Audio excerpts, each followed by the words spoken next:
I used to, but it's just I do so many other things. I know for a fact if I game, it's not good. It's not good. I'll get sucked into gaming again. The last game I really played was Elden Ring. Oh, okay. Oh, I played that game for so long. Probably, I don't even know. 80 hours, 100 hours, I'm not sure. People play that game for crazy hours, though, so that's probably really nothing now that I think about it. I mean, that's 80 hours is nothing. And that game's so long.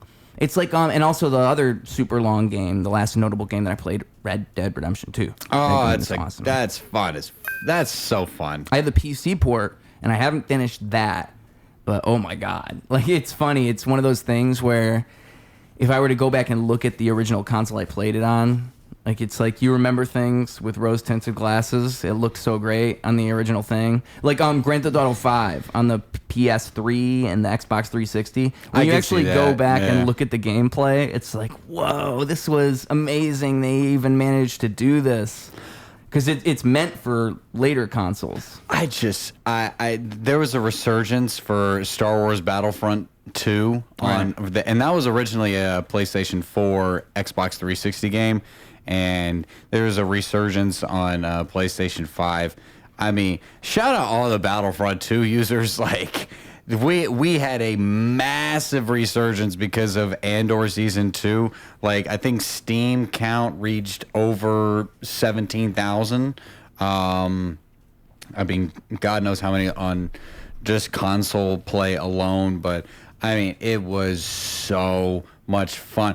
And there were so many new players, and like, I've been playing through the dark times. I've been playing Battlefront 2 just because I'm a Star Wars guy, but and when all of these new players got on, it's like, oh, this is what it's like to be really good at this game now. Now that all of these new players are trying, you know.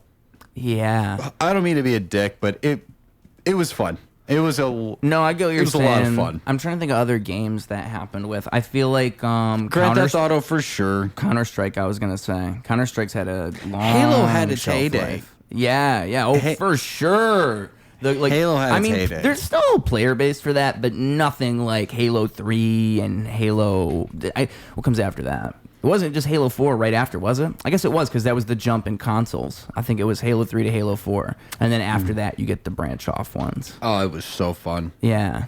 Oh, yeah. Because, I mean, like, that's so different than a Call of Duty or anything. And now you have, the online. See, the reason I can't get back into gaming, too, is I have this disdain for the gaming industry, and it's similar to my disdain for a lot of things like the film industry. Oh, okay. I just don't trust anything anymore because I feel like most things just aren't that great. And if you wanted to, it's just like most problems in reality. If you want to get to the bottom of it, you just follow the money. Like all these gaming companies, what are they doing now? They're doing the thing that's the most financially beneficial to them, and that becomes online gaming, and it becomes you give away your game for free, like these multiplayer games like Overwatch, like Overwatch to Overwatch 2. Yeah. You can see this huge jump in what Overwatch was. Overwatch 1 is this game for the players. It's for everybody, and Jeff Kaplan was so excited about it. He was like, it was a passion project, and he was keeping people updated the whole time. Every update with the online multiplayer, he's the guy doing the video,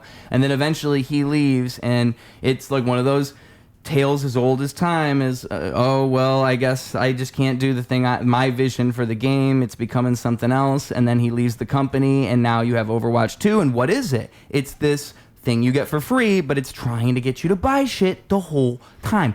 That's what Grand Theft Auto Online is. Yeah, it's the pay-to-play shit that drives me nuts. And it's everything. Well, that's what Battlefront 2 was when it first started. And well, it's EA. Well, yeah.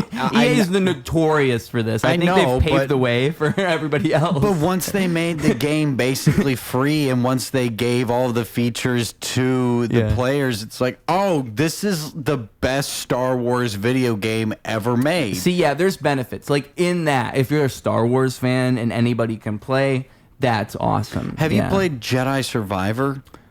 Have you played the Cal Kestis games at all? No. But that's PlayStation, right? Dude, Jedi Survivor's PlayStation? It's multi-console and it's PC. What? I thought it wasn't. Yeah, Star Wars, Jedi. Jedi Survivor is the second one. Oh, because I thought like pretty much all the Star Wars games were PlayStation or Xbox. No. I didn't know they were making PC games. No, yeah, the PC community for Battlefront 2 is crazy. It's like the mods are insane. But is it like Grand Theft Auto where they're still charging full price for it? No. How much? I don't know. I don't know how the PC system works, but it's just like I've seen videos of like Battlefront 2 Qui-Gon Jinn, and it's like that's not a character on the game, and he's got completely different force abilities and yeah, and like some of the skins, it's like Captain Rex for the ARC Trooper and Commander Cody for the ARC Trooper and everything, and it's so much fun to like see the like what Battlefront 3 could have been. Isn't it the same combat system as the Battlefield games? I think so, yeah. I'm pretty sure it is. Like the whole engine it's built off of. I wish. You have your. Is it DICE that makes it? Because DICE is the one that makes those games. I'm pretty sure. I want to say it's DICE. I'm not sure, but from what I remember of the Battlefield mechanics, it's you have your basic shoot, like aim, shoot, and then and also the loadout thing. Is there a loadout in this game? Yeah, like there's a card loadout. That's very similar. Yeah. And the card loadout can dictate the kind of weapons that you have, at least within the trooper classes and there's everything. Classes. That's the other thing. Yeah. You have four main classes, and then you have a few special characters, and then you have your heroes and everything. That's pretty cool. And then the heroes are, of course, the most recognizable characters. Luke Skywalker. Well, you say that, but they have. Do you have Darth Maul? Yes, they do. Yes, Sweet. They do. And they have Vader, and they have Palpatine, they have Anakin and Obi-Wan. But the thing is, like, where Battlefront 2 kind of falters is the Battlefront 2 community, we wanted more worlds and more skins and more troopers. Right.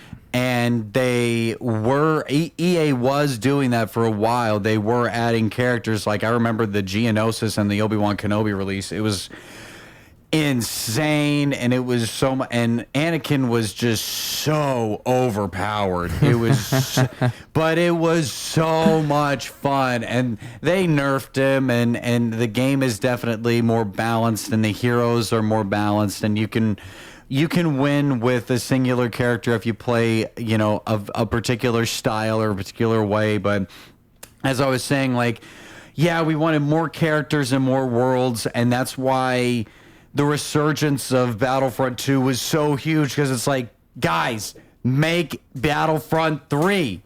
And the history behind that is, like, they were going to do that back in like 2007 and 2008.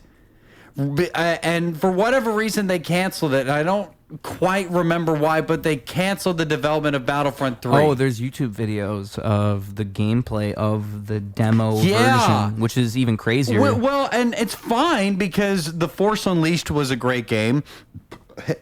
Wasn't that Excuse me. Oh my goodness. I don't know which game it was, but there was some game, because I was obsessed with the physics engine in Grand Theft Auto 4, because it's the best physics engine I've ever seen in a game of all time, and I stand by that to this day. You can even see in comment sections of like videos of that physics engine, people are like, oh, I wish they did this in Grand Theft Auto 5. And the reason they didn't is because they didn't have the technology at that time to put that in that game. Because like we were saying before, it was released on those early consoles. Like the same exact physics, because there's a downgrade in the physics, I'm telling you. Like in Red Dead Redemption 2, it's kind of back. But in Grand Theft Auto 4, it's one of those things where... And it's called the Euphoria engine, and it's ragdoll physics in this way. And there's so many videos online that I used to watch where it's like you could download it and you could do your own demonstrations with the physics engine. And I always thought like that's the perfect way to do a wrestling game, because you wouldn't have these canned animations. You would have realistic reactions to everything. Anything you do is dynamic. There was a football game they did that was like this, whereas the driving was all, or not the driving, the the entire game, every tackle, anytime you get tackled, every tackle is different. And that was kind of one of the sell points, which is genius. That's the whole reason you should use something like this, because everything is unique. It's real-time physics. And that's like a very cool thing you can do with video games. And there was a Star Wars game that did this, and I can't remember the Star Wars game's name, but it was so cool because it's fucking Star Wars, and all the physics are real time. So you slice somebody, and they react like realistically. And I just wish I could remember the name. Interesting. That's why I remembered this game, was because it was part of the list of the games that were using that technology at that time. It was so cool, and I don't think Grand Theft Auto 5 holds up to what they were doing with Grand Theft Auto 4, because it's such a cool thing to have. Like, imagine if in a video game, like a fighting game, every punch is different, and it's not just these. Yeah, everything is so they try to make it look perfect, and I think there's a way you could make it so much cooler if it felt dynamic. You know what quality of games has just declined so much over the years? Racing games. Oh, really? Racing games have sucked so badly compared to What are the big ones though? It's like it's Forza. It's Forza. It's sometimes NASCAR will release a game, but they used to release like sports car games, like Gran Turismo or something like that. But I mean, racing games back in the early 2000s. It's like PS1. PS1, PS2. Yeah, man. That's when racing games were the best. Like, racing games I just don't think they're that good now. Like, I've played Forza, and it's fine. I've played the NASCAR games, and they're fine. But there was just something there. There was just something there. Well, I think it's probably the same thing with all the industry. Well, I think there's just like it's not a passion mechanical. project. It became too mechanical. Like, exactly. Everything, there was more level on just getting like the basic mechanics of the games right back then. Right. I feel like they just try to add too much to it at this point. Well, it's like I think 2K took over the WWE games within the last 5 or 10 years, and now all the games are the same game with just a basic ass update, just like Call of Duty, just like everything. It's just everything's just like a copy and paste, and then you add shit on top rather than spending a few years and making the game better. That would be the way to do it. Then I'll say that the Jedi Survivor games did that really well. And they did that really well in the sense that, like, they masked it as a really good sequel to the first game, and also just it can also be played as just like a fun space adventure if you know nothing about Star Wars. And I feel like that's kind of the difference between the first and the second one. The first one was a great story with a lot of good fighting mechanics. It was a good Star Wars game.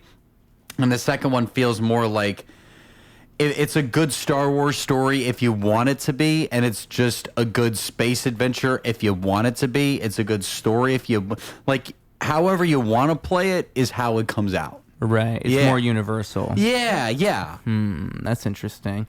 That's probably the better way to do it. That's the key to a good sequel, making it more universal, but still making it more universal. That's how you interpret it, or making it even more personal to the original story, if that's how you want to make it, if that makes sense. Yeah.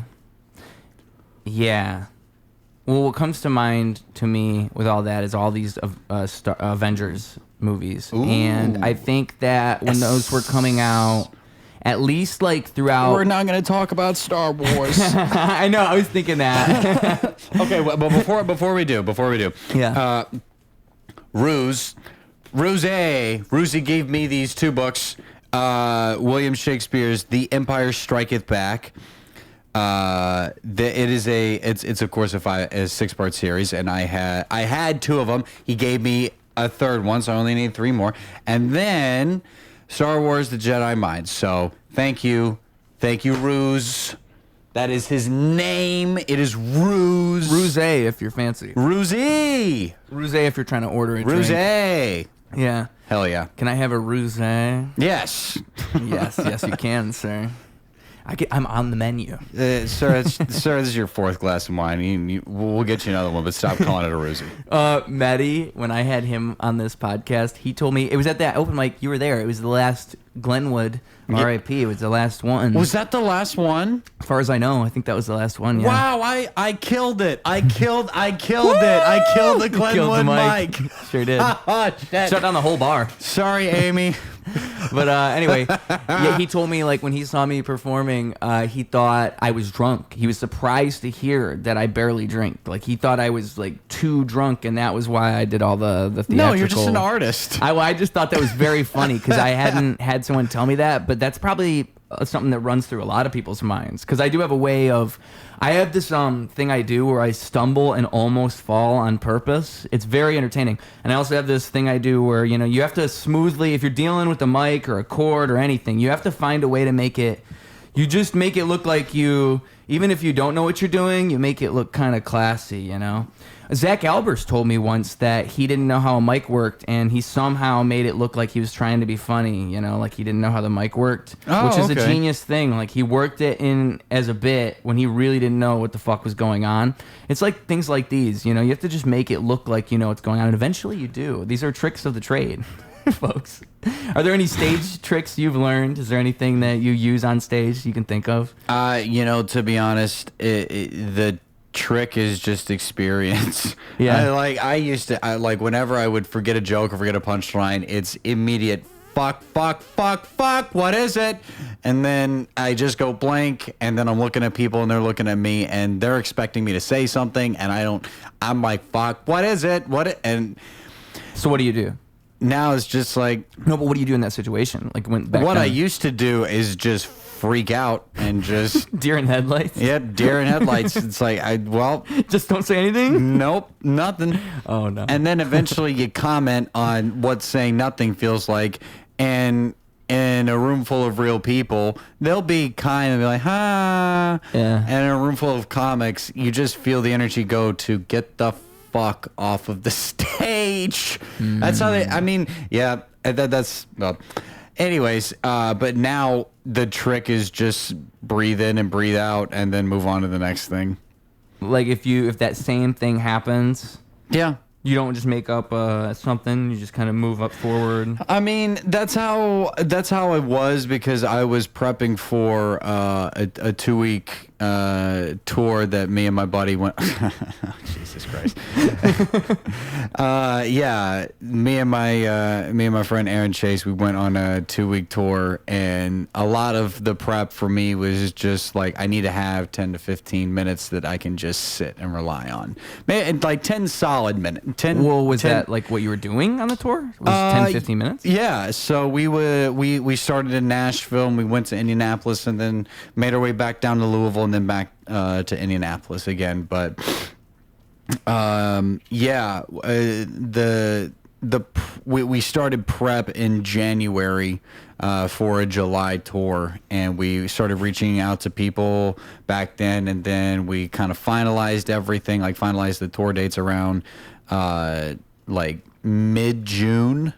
But from January to July, it was material, just hammer that home. And through hammering that material home and everything, I just kind of learned just move on to the next thing. Just move on to the next thing. And then, you know, at the end, if you don't have anything, then leave. Which I know that some people don't really agree with, and that's fine.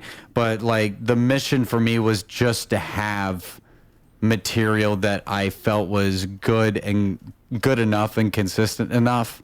And then, yeah, man, it was so much fucking fun to be on tour. Yeah? It was so much fun to be on tour. I wish I could go back. I wish I could still be on tour. I was telling Aaron, he was, we were about a week and a half in, and he was homesick. He's got a little cat here, and he's got a life. You know, poor guy. He's got, yeah. And yeah, he's got a life here. And I was like, dude, I could be on the road for another 6 months. I see why this appeals to people. It just, I love doing nothing all day and then going to bars and doing comedy at night. Like, real jobs suck so bad. Yeah, I would try to bring my dog with me. I don't know if my cat would want to come. It'd be one of those types of things. But Oscar would be coming with me if I went. Like, if I was touring, like, all the time, ain't no way I'm leaving my dog for months and months and months. And a cat could go with us, too. The thing is, cats are more territorial. Like, she might be pissed off at me for taking her. The cat's home base is the car. Could be. You know? She might like that, but I don't know. She might get pissed off at me. She might be like, what the fuck is this? Never in our lives. If you make it comfy for her. I could try. You know, because that would be nice. I would like to have her with me. Yeah, like pull the back seats down, put a mattress down there, you know? But the thing is, like, dude, imagine she gets away in some random ass place and now we have to go somewhere else. Like, I can't stay here for another fucking couple days and look for my cat. Whereas my dog... Yeah. He's not gonna do that. Well, that's why. Well, I mean, that's when you have to leash train, and that that is a tall order. That is a tall order to leash train. It might be possible. Like, I'm just, the more I think about it, it's a mixed bag. I thought about that too. I wanted to get a cat before we went on tour, but I was like, this is just probably too much. Oh well, I mean, yeah, because if you're even leaving for a certain amount of time, like, I can leave her for max, I want to say 5 days. Oh, I'll leave a bunch of food and a bunch of water, but the thing is, I've noticed even if I leave her for a few days, she just doesn't end up eating a bunch of food and drinking a bunch of. She tries to conserve because she doesn't know how long I'm going to be gone. Mm-hmm. So I could probably even leave her for longer if I had to. She, I think, like, it's her survival instinct kicks in. She's like, oh, I don't know how long she's going to be gone. Let's wait this out. Yeah. Which I wish she would just eat all the. I leave her a ton of food and she doesn't eat very much of it. You know, I'll leave like bowls and bowls. I'll go through the effort of putting out like the water. So she's self-disciplined, and you're just leaving food out all the time. When I'm leaving, like, if I'm leaving for like 5 days. Oh, okay. I was like, what? It's like, miracle she's not fat. No, but you know what? Like, with the food, like, okay, so she has that overweight. feeder. I don't know. Do I have to apologize now? No. If you can, fat cat. Fat cat is a thing. Oh, it's a fat.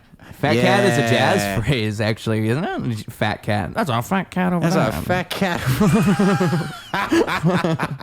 Pretty sure people say that. You can't call him that. He's back to the tour. Back to the tour, because this is a fun thing. Okay. You went on tour, and I just feel like it's your first tour in your entire life. This is like a milestone for you. Oh, I feel like this is one of those things where it's like, okay, so you were prepped for it.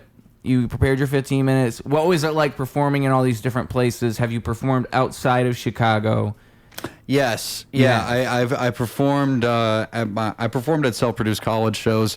So it's basically, I was like performing just for friends, you know. So I had some stage experience, but I had come to Chicago and spent about 3 to 4 months here in my junior year on an internship. And I would go out and I would do stand-up at night at least 4 times a week. So I would say I had a little bit of experience. And then I came here and I kind of like teetered in and out for about a year. Or no, about 6 months. And then I got a job that allowed me to do it about 5 times a week. And then I came back in October and I did... Yeah, I was gone for a little bit, and then I came back after 2 months and did 60 mics in October. I just kind of hit the gas pedal. 2 a day? Was that what it was? 3. Yeah, it was 3 because I spent 5 days in the hospital because I had kidney stones. Jesus. Yeah, and no, you're like, I have to get back. I have to get to 60. Well, yeah, I mean, so I just lost 5. I just lost 3 mics. You were probably sitting there in the hospital thinking of all the mics you were losing. That's exactly right. That's exactly right. So what the prep? I mean, that's what the prep was like. Like, I came back and I didn't have any money. I was broke. But it's just like, this is the perfect time to do it because I didn't have like a permanent full-time job. So like whatever money I was making was going to rent and then food and stuff. But like, yeah, it was, I did 60 mics and I think in about 24, 25 days. Yep. And I was living off of peanut butter sandwiches that I would make in the backseat of my car.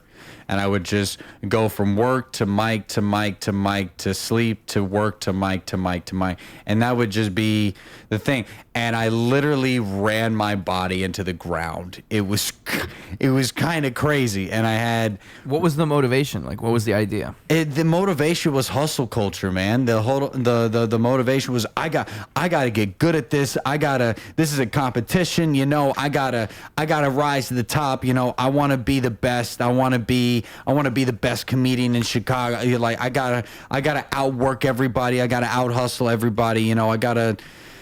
And see, like, I feel like there's a balance to finding something that's sustainable. Like right now, what I'm trying to do, because I've gotten to the point where I can do 10 podcasts a month, try to do 120 a year. That's a reasonable thing. If I was to try to do more than that by myself, probably not possible. Yeah. Like if I was to say every day, that's just not feasible. There's no way that could happen unless I lowered the quality in a noticeable way. There's just no way it could happen. Right. So it's finding something that's like replicable. Like when I do music video promo things, like what I'll try to do is I'll think what's like the little snippet part of this song, and not like I write it that way, but just what's the part of this song where I can grab it out and then throw that on a video, and then I record like 10 to 20 of those, and those are 10 to 20 different videos you could post 10 to 20 different times. It's like things like that where it's like something I could reasonably do rather than spending $500 for a music video that people might see. I can make 20 different miniature ones for free. It's stuff like that where like you can easily just go way too far. Yeah. It's so easy to go way too far. And then I think it's like then you get those people who want to do 10 things all at once. Like I'm this and I'm this and I'm this and I'm this and I'm this, which you just literally can't be at a certain point. That's why I don't play video games. That's why when you ask me, I want to be a gamer, but I'm like, I just can't. Like I want to go back and play all those 360 classics and all these great games. Yeah. Tony Hawk games would be so fun to go back and play all those.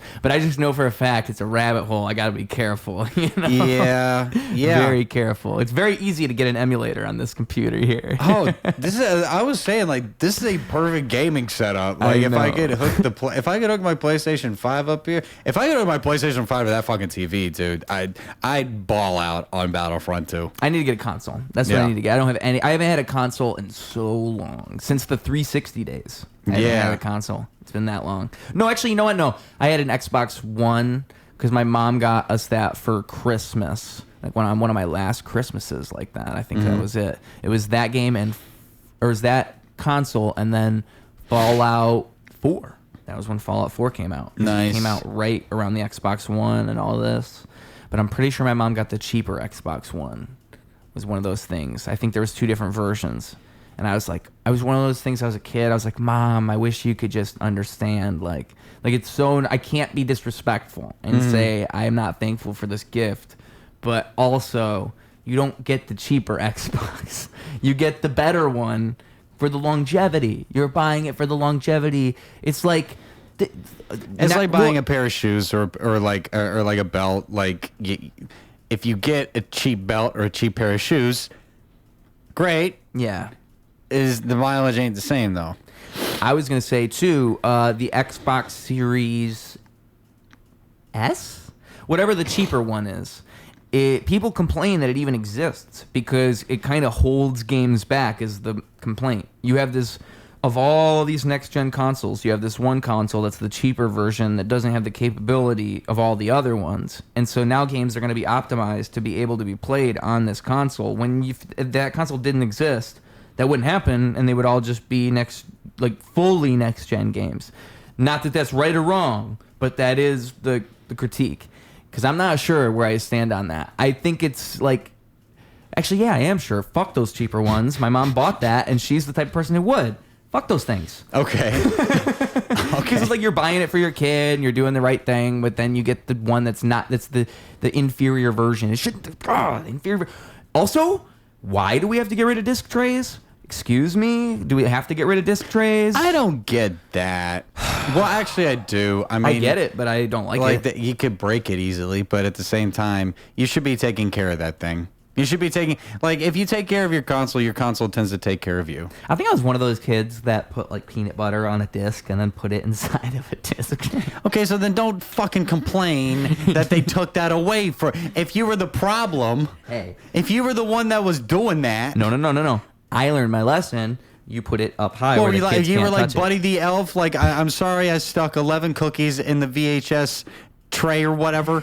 I think when I was a kid, now that I think about it, and this is true, this is 100% true. I really think there was one time when I took one disc and I took another disc, and I didn't put like peanut butter between them or anything. Okay. But I thought, wouldn't this be crazy if I put these two discs together and I put them in the tray at the same time, and then it was a game that combined the two games. I think I was probably like 8. This just came How back does that to, happen? I think this is all proof that there is like something serious going on with me. Like, there's like signs along the way. When I observe my own behavior, it's hard to tell. I'm so used to me. But like, what kind of child would do something like that? It is a good question. Right? Probably a child that grows up to be a white rapper in a Hawaiian shirt and a mustache. That's Yeah, something doesn't add up. But then the more I tell you, the more it does. The more you're like, oh, No, this it makes perfect actually, sense. This all makes perfect sense. It makes perfect sense. I mean, it's just very funny because I do remember that I actually did that. I want to say it was a Scooby-Doo game, and then there was another one. I can't remember what the other thing was. It was definitely a Scooby-Doo game because there was some Scooby-Doo PS2 game that I vaguely remember. Did you ever play the Stuart Little or like the Harry Potter? No, but I did play Jimmy Neutron game. Oh, Jimmy Neutron. You know? Yeah. Yeah, there was something to do with the pirate there was- ship on that game. There was also the SpongeBob SquarePants. Well, Battle for Bikini Bottom. Did you ever play that one? is that the one they remastered? Yes. No, I played the SpongeBob movie game. Oh, still a classic. I played that one. Still a And classic. What was the other one I was going to mention? The one that they brought all of the Nickelodeon characters together. You know what I'm talking about? It was on the Yeah. GameCube, and there was 2 of them. And I think I played the first one. The GameCube had some like undercover classics, like ones you didn't even realize. You'd be surprised they existed even now if you found out about them. There was one game where you made your own creatures. It was kind of like what that one PC game became, where you make all these different Spore. I think it's kind of like the prelude to Spore. The prelude would be this game because it was kind of like it's Pokemon or like one of these, like you're making your own creatures and you create them. I want to say it was like that. That was on the GameCube, but also this Nickelodeon one where it's like SpongeBob and Danny Phantom and you're in it reminded me of the same thing that makes Kingdom Hearts cool, where you're taking all these different franchises, you're putting them all in one game, and then you can play it, and it's fun because it's like, oh, I can play as all these different characters, and we're in Bikini Bottom. This is just a silly, fun game. This is fun. And also if the combat and all this is fun, that's even better. Yeah. There was another PS2 game that I'm remembering now. It was that Avengers game, Ultimate Alliance. That was fun. Oh, such a fun game. I didn't play the second one, but I played the first one. The second one was an upgrade.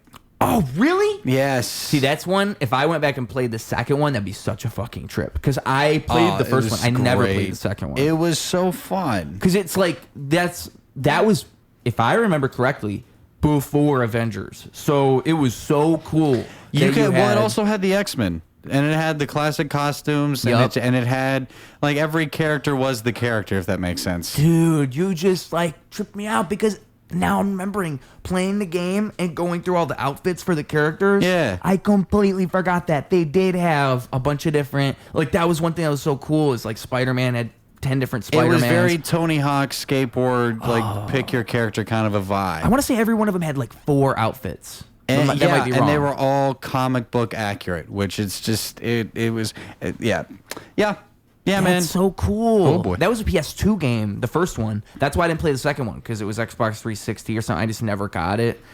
Oh, wow. And again, you're going through all these different worlds from the franchises, which makes it even cooler. And like, there's just different. I think that type of concept is so fun if it's done right. Like they just don't make They just don't make them like they used to, man. I'm really telling you, the don't. gaming industry, like, I hate to be the person that complains and says everything is worse. make them like they used to. But it's so bad. Like, ever since all these, like... How old are you? 27. Oh, good Lord. I'm telling you, like, Grand Theft Auto and Rockstar, that is the perfect example of just the gaming industry. We are so old.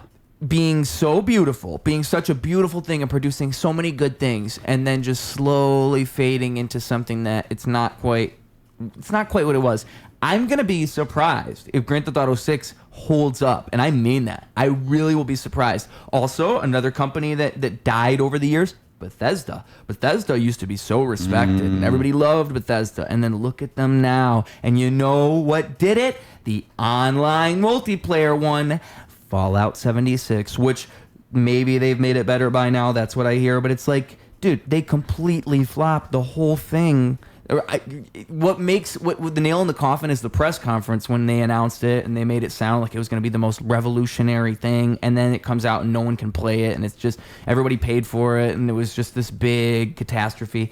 And that's what happens to every single gaming company, every single one. That's the story of every. It's like a good relationship. It's so rare. You know what? Even Elden Ring and the people who made that, they just made an online Elden Ring version, and they're selling it for, I want to say 30, so that's nice. They're not going full price with it, but it's basically something that's kind of just DLC for Elden Ring repackaged as a new game, and that's what all these companies do. And again, Rockstar, not the remastered edition, but the definitive edition of the original Rockstar games. They got rid of the old versions. You can't get the old versions, and these new versions are developed by a mobile game company, and you can play them on a computer, and that was what made them bad. And again, they've made it better, but it's still the same thing. And also, they marketed it as the fucking definitive HD version. When Rockstar announces that, and you respect Rockstar, and they say to you, we're making remastered GTA San Andreas, you're like, what the fuck? No way. You're going to make GTA San Andreas that looks like GTA 5? And then I feel like you fucking played me, because then I look at the game, and it looks like claymation. It looks so bad. Oh my God, dude, I just get so upset when I talk about this stuff. I can tell. You're very heated right now. Because it's so upsetting, because I love like Rockstar and what they represent. Red Dead Redemption 2, masterpiece. And I really think it's going to be their magnum opus, because it's been 8 years since then, and the company's changed quite a bit since then. When did they release Arkham Knight? Oh, that's not Rockstar. Arkham Knight is... That's Rocksteady, though. Rocksteady. Yeah, they did all of those games. Those games are great. Yeah. Those games are also great games. Never mind. You're on a tangent. Go ahead. Well, no, I like... Because those games are also of the era where games were still good. I want to say those came out... It ended, 2014? Arkham Knight? Those were way back then. And it was cool because that was like... still kind of a fun new concept to put Batman in an open world. That was before everything was open world for the sake of open world. Shout out Ubisoft. You know, everything's just big for the sake of big. Fucking Assassin's Creed. Assassin's Creed's another one of those. It died so long ago. Just let it die. The pirate game... What are you talking? The pirate game was one of the best pirate games that you could play. It's great, but it's not Assassin's Creed. Just stop calling it that. Because Assassin's Creed originally was like, a couple people in Venice. Lord. No, that's a game. That's a game where you can be whatever. You think so? Yeah, because you could be a Native American assassin. I hear you. You could be an assassin during the Roman time. Here's what I would counter that with. You could be an assassin during the Caribbean pirate You're era. 100% right. But here's what I counter that with is... What about when the first games were about the secret society, and it's about Desmond, and he's like going in and out, and he's inside of the Animus, and that's the whole thing. It's a machine that takes him back to his relatives' memories, and that's a big core part of the story. And his through line was the first 3 games, and that was kind of cool. It was like this, and I think it was supposed to end with the 3rd one. Then the 4th one came out, and that was, and then after that it was Black Flag, and that was the 5th one, and that's when they started to branch into other shit. But it's just like, I think now they're so far from the original concept. Right? At least that. I agree with you, though. You can put it anywhere. You could be an assassin. That's what's fun about it. Because I want to say the one I didn't play that looks like it'd be fun, just because the concept and what they're doing is the Valhalla. I wasn't gonna say also looks Valhalla, fun. but that's cool. That one's newer than the one I'm thinking of because I'm thinking Origins is what I'm thinking of. I want to say that came out right before Valhalla. Origins. That was the Egypt one okay. because that's a cool one. I didn't play that one. Like, oh, you can climb a fucking pyramid. Yeah, Rise of the Ronin kind of copied Assassin's Creed, but I didn't mind it. Really? Yeah. Like their format. That game I heard so much about. It was a big game, right? It was fun. That was with the monkey guy? I'm not sure of the monkey guy. I don't know if I made it that far. All I know is that I really liked the combat aspects of it, and I really liked the I really liked the how it's a create your own character, but it's you just play the story. Like, I feel like that's always what I've wanted out of a game, is that like I get to create the character but still get to just go through the story as one, if that makes sense. Yeah. That's what Fallout 4 fucked up from the earlier Fallouts. Yeah. Is they made it too much of a template. Yeah. And it's supposed to be create your own thing and do whatever you want. It's a choose your own adventure type of game. Yeah. And you can't define it too much. That's why it's like the video games has There's a word for it. It has there's a space for it, but that cannot be the thing. If that cannot be people's thing, if that makes sense. Well, what I was gonna say is there's a word I'm forgetting the term, but it's like I want to say narrative dissonance, but that's not what it is. But that describes it, where it's like if you're playing Grand Theft Auto and your character is saying one thing, and then when you're playing free roam and you do whatever you want, you do the exact opposite of what the character is saying. Well, now you're creating this thing where it doesn't actually make sense in the meta narrative of me playing the game, right? Like if my character in the game says, I'm not killing anybody anymore, I'm done killing people, and then I step outside after that mission's over and kill 10 people. Well, now ludonarrative. Oh, that's something like that. It's slowly popping into my brain. Well, I mean, that's Like ludonarrative dissonance. It's some weird I don't term. have a problem with that. If it's like a Spider-Man game, like if you complete the main narrative, but you still need to go back in and take care of like clean up some loose ends, like clean up the last little bit of goons from the main villain or whatever. Yeah. Like, I don't have a problem with that. Well, that's what I'm saying, though. They have to create a reason. In the story, you have to make it make sense, because otherwise the gameplay doesn't line up. So, like, if you create too much of a story, you can do the opposite, because now it's like, oh, why is the character saying all this when it wouldn't even make sense? Like, I guess, yeah, because, like, that's a good example of doing it right, is if you had... oh, the bad guys are still out there, you still got to get them. I mean, even the Grand Theft Auto games, I think, get away with it, because most of the time the character has a background in violence, and they're like, oh, I'm trying not to do that anymore. So you could then say, oh, well, they're still doing it. Trevor from GTA 5 is a great example of it working perfectly. Like, he's the perfect example of, like, he's a character where everything does make sense. He would just kill everybody. That's exactly who he is. So, I guess it's like if Superman could just kill people in a Superman game. That would be so cool. No, it wouldn't. That would be so cool, but you can't do it. You shouldn't do it. No, that's not who the fucking character is, Zack Snyder. How do you feel about that Superman movie? You don't like it? Is that how you feel? Superman would rather throw Zod in a space a millennium light years away, in a space prison a millennium light years away, than kill the guy. I love Christopher Nolan. I know that he was an executive producer. Oh, he kills? Superman kills in this movie. In Man of Steel? You've not seen Man of Steel? Man of Steel, well, that's Zack Snyder, right? Yeah, that's Henry Cavill. I thought you were talking about the newest one that just came out. Yeah, no, I like it, and I haven't seen it yet, but I know that he doesn't kill, and that's fine enough for me. It's just like, yeah, that's breaking Superman rules. You can't kill people. Same thing with Batman, right? Batman doesn't kill people. Batman does not kill people. Then they did that with the fucking newer DC movies. They did the same thing. Oh, it's Batman, but he kills. But we're gonna tease you and never show him directly kill anybody. Well, and Zack Snyder did that interview where it's just like, I could basically do whatever I want with this canon, and it's like, I mean, some people will like that. most Batman fans, most people that like the comics and everything would not. And I'm not saying that like, you know, Christopher Nolan's Batman is the best one, or Keaton or Adam West, because the best Batman is Robert Pattinson, and I could get into a billion reasons as to why.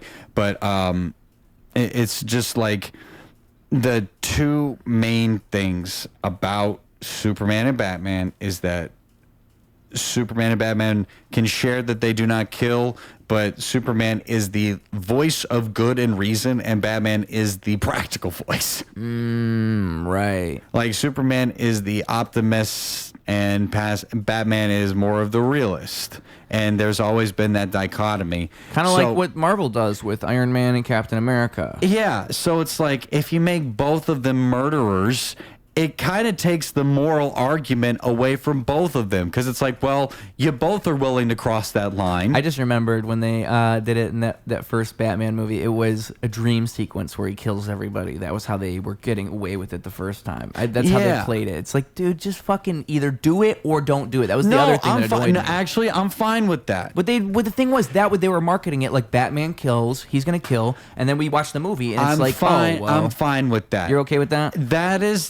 That's an okay subversion of expectations. I guess maybe because to me that's like the comic book cover. Yeah. All right. The trailer should be the comic book cover. Right. Okay. So it's like if you're going to advertise that Batman kills, that's going to incite an emotion in people, and then you go and you watch the movie, and it's like, oh, okay. I think he did kill though. Like that was the thing. They showed it directly in that scene, but then in the other ones, and then it was always like they didn't really show it, but he shot, and the other guy was just off camera, and he just went off camera, so he must have shot him. Yeah, and you know that's why it's like the Michael Keaton Batman was not a good Batman, because he throws a guy down a sewer pipe with a bomb. And then the bomb explodes. Like, just because we don't see fingertips flying out of the sewer pipe, that doesn't mean that guy didn't just die. Yeah. Why does everybody try to make Batman kill? I've never understood that. I think people don't get the lore. They don't understand the lore, like the core of what makes it make sense, and then they try to do the fucking story. Thank you. Yes. When you write in a universe that's already established, you have to respect the rules of that universe. Right. And with all this being said, I got to ask you, how do you feel about the female Silver Surfer debate with the new Fantastic Four movie? Great. You like it? You're down with it? That's fine. I fall on the camp. I don't like it. Was Reed Richards ever a Hispanic guy in the comics? Why is nobody up in arms about that? Because who gives a shit? I don't like it. You know what I mean? Is it a good story? I don't like it because I think the iconic Silver Surfer that everyone remembers, and this is just like why I don't agree with the decision. It doesn't like make me angry, but I can completely understand what's happened, because it seems like a big amount of people are like more than usual, because usually you'll see people like there's always a select few who's going to be upset with like when they do one of these things, but this time I'm like surprised. It actually seems like a loud amount of people. I'm like, wow, it's the same crowd. You think so? It's the same crowd that complained about John Boyega in the sequels. Well, that is the only time I'm mentioning the sequels. If you get me going. I'm purposely trying not to go back to Star Wars. Yes. There was a point earlier where there was something I thought of that's like Star Wars related. I was like, don't do that. Just pivot. Let's just pivot. That's what I did. But what was I gonna say? What were we just on about? Oh, the Silver Surfer. Silver Surfer. So I just feel like what I've seen in the debate so far, the cultural debate about the Silver Surfer, as a messenger, is that one side says, we don't like this because it's not representative of the source material. The source material originally was, this is what they're saying, the source material originally was the Silver Surfer in all these issues, and the reason that people are justifying it is not really justifiable because they're just talking about one issue of one comic that happened one time. It's like if Spider-Man just happened to be a lizard one time on one issue, and then you released a whole Spider Lizard movie, and you were like, this is canon.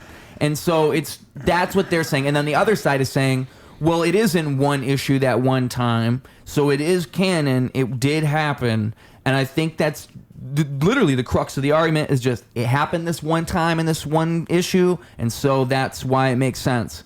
And I think also the whole thing is representative of a bigger thing that's happening where it's like, it's just the whole fucking DEI. Okay, They're switching all the characters. They're changing everything. That's what it represents to people. It's not. It becomes bigger than what it is what I'm saying. Well, this source material, they're all blonde-haired, blue-white people.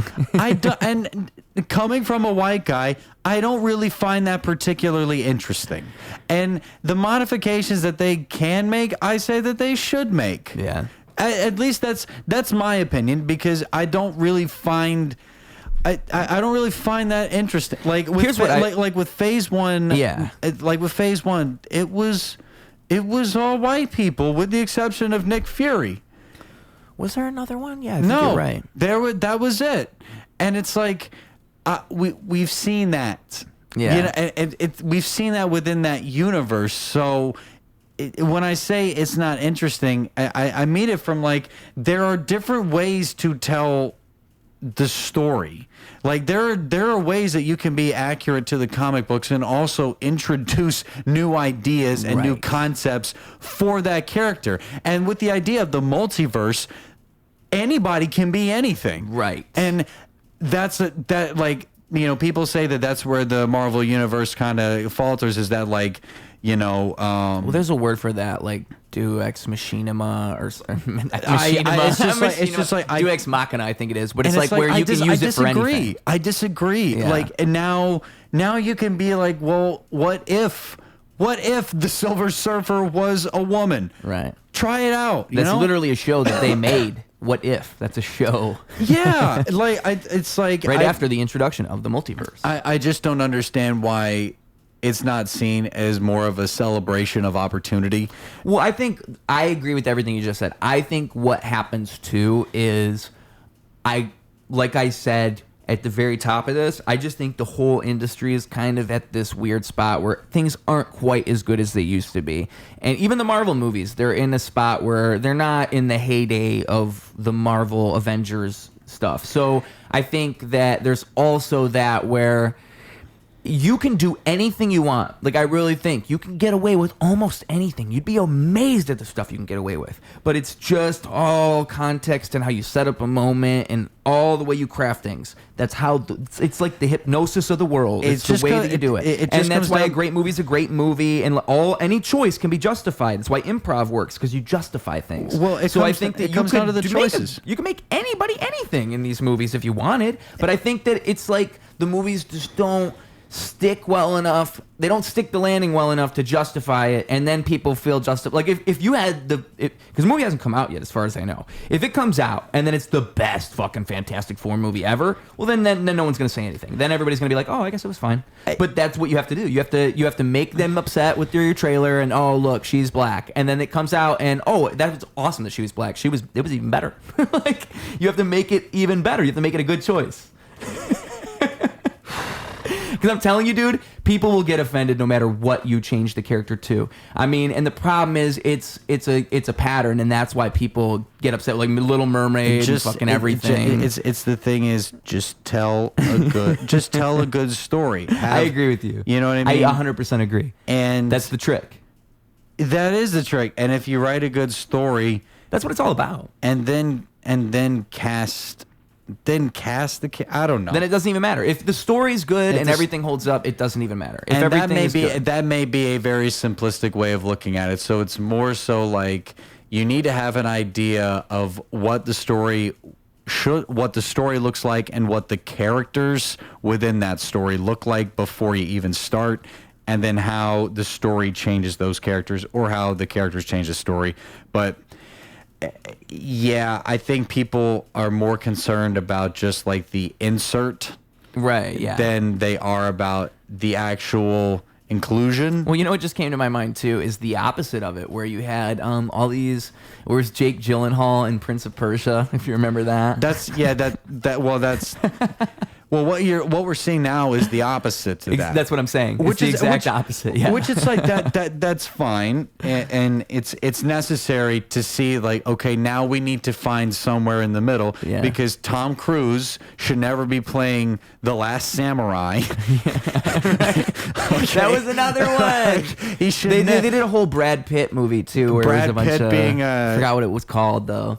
It was like, Brad Pitt and a few other big famous white dudes just being just like in ancient Asia or whatever. Yeah, just putting a little bronzer on him and calling him a little vague. It's like that is even if not the movie's good fucking story. Yeah, even if the movie is good, it's like you broke the rules of the narrative by putting that character in that position. And that's kind of why people are taken out of stories now, because it's like that doesn't make sense. Like I think in the new, and I'm not gonna watch it unfortunately because of J.K. Rowling, but in the new Harry Potter series, Harry Potter fans not only, well, some of them are, not only are they transphobic, they're also racist because like. And hey man, I'm saying this as a Star Wars fan that criticizes the people. I'm just imagining you on stage like that is the setup to the joke. Because they're hating because they're making Professor Snape black, and it's like on the show. Yeah, and it's like we haven't seen this show yet, so don't draw conclusions. And it's like what about Professor Snape being black is going to change that character if you haven't fucking seen, like, because we're going off of a book and then that book was compared to a movie. So now we're going off of two different comparisons, and it's like, watch the show first. Yeah. Watch the show before you draw.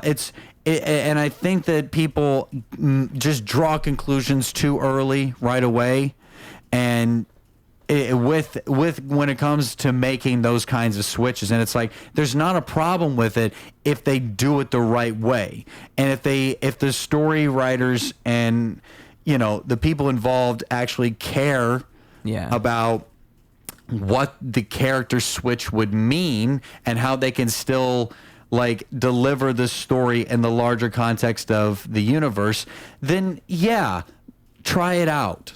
Yeah. That's just my take. It's just like I don't see what the problem is. This isn't 1960 anymore. Like we don't need every single. Don't you think though that like there is at least a truth to like this idea that you have these industry people? I think it's kind of demeaning, if you ask me, to like, oh, we're going to copy and paste this demographic into this story to please these people. And I think, like, not that, like, in my mind, that's what they're thinking. They're not thinking holistically, like, we're representing people. They're thinking, what makes us more money? It would make us more money if we throw this demographic into this movie, and now we're being inclusive. And that's what makes me annoyed about the whole thing. It kind of just seems disingenuous. So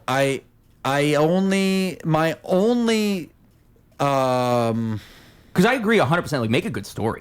But I just don't, I feel like the core of what they're doing, like, they're casting in this way where they're like, oh, we have to include this and have to include this, which I think there is a certain amount of that's true. But also, like, when you're just going into everything with, we need to include this, please these people and please these people. Well, now you're not even doing storytelling. Yes. Now you're doing something else. I see what you're saying. Yeah. And, like, that ends up taking away from story. And I think people feel that on a certain level, but then it comes out like, fuck all this, and it sounds racist. Well, I mean, I haven't seen Ironheart yet, but I've heard that there were complaints because of comments made about Tony Stark just having all the money in the world, and it's just like Ironheart. What's that? It's the new Disney Plus series following I think it's Riri Thomas.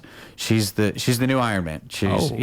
And Iron Girl, Iron Woman. No, yeah, but like, she's complaining that Tony Stark is a billionaire, and it's just like, this is the first 2 episodes. You know what I mean? Like, within the first 2 episodes of Captain America and the Winter Soldier, or Falcon and the Winter Soldier, like, Sam Wilson was like, I don't want the shield. I don't want the shield. I don't want the responsibility. I can't handle the responsibility. And then by episode 6, we see a transformation Yeah. And the same problem happened in the Kenobi series, which I still think is an underrated good Star Wars story, where it's just like people judged it too quickly. I think it should have been a movie. In retrospect, maybe. I think all those things you just mentioned probably would have been better as movies. Well, and I mean, people complained about Loki. Actually, no, they didn't. I don't know why people didn't complain about Loki. Maybe it was because, I don't know. I feel like when you're in, the larger universe, I feel like when you're in the larger universe, you need to give, as an audience member, you need to give leeway to just wait till the story's through, versus like a True Detective, versus like an individual story like that, or like a White Lotus. You need to grab my attention right away, and you need to grab and like keep it. But I think what they were doing at that time though is they were taking these ideas that could have been films. And I don't know if this was what they wanted to do, or if this is what Disney told them to do. Why not make it like a 6-part series? Yeah, which is for better or worse. Exactly. There's pros and cons. I just think that's how those shows ended up. Like, you can actually kind of pinpoint, like you just said, if you took this episode and then you go to this episode, that's the character arc, and that's what they planned from the start, probably for a film. So think about it like this: in terms of the industry, like, do I want to release 1 2.5 hour movie one time? In 1 month, or do I want to release like 9 episodes over a weekly basis and then take like a week in between? It's like that guarantees 1 month of subscription the first way, and then it guarantees at least 2 months of subscription. And it's like, that's how they're thinking now. They're thinking about it in terms of subscriptions instead of content. You said it for me, brother. And well, that goes back to everything that you're saying. It's more concerned about just producing content, and I don't mind that. It's just that I feel like that's what comic books are for. Right. Comic books already are doing that. Yeah, and I kind of understand the concept of like bringing the comic books to the screen, because that's what this is. It's just that, like, I feel like the big screen and movies should be made for the best stories, and I don't really know who filters what the best stories are. Well, you know what? That's a great point too, because I think all these movies could be a lot better if, and I don't know how you would do it. There's got to be a balance to it, because every time they get a big actor you wouldn't expect to be in a Marvel movie, that's the sell. Like Christian Bale was in Thor 4, and that was the crazy thing. It's so funny. I don't watch trailers.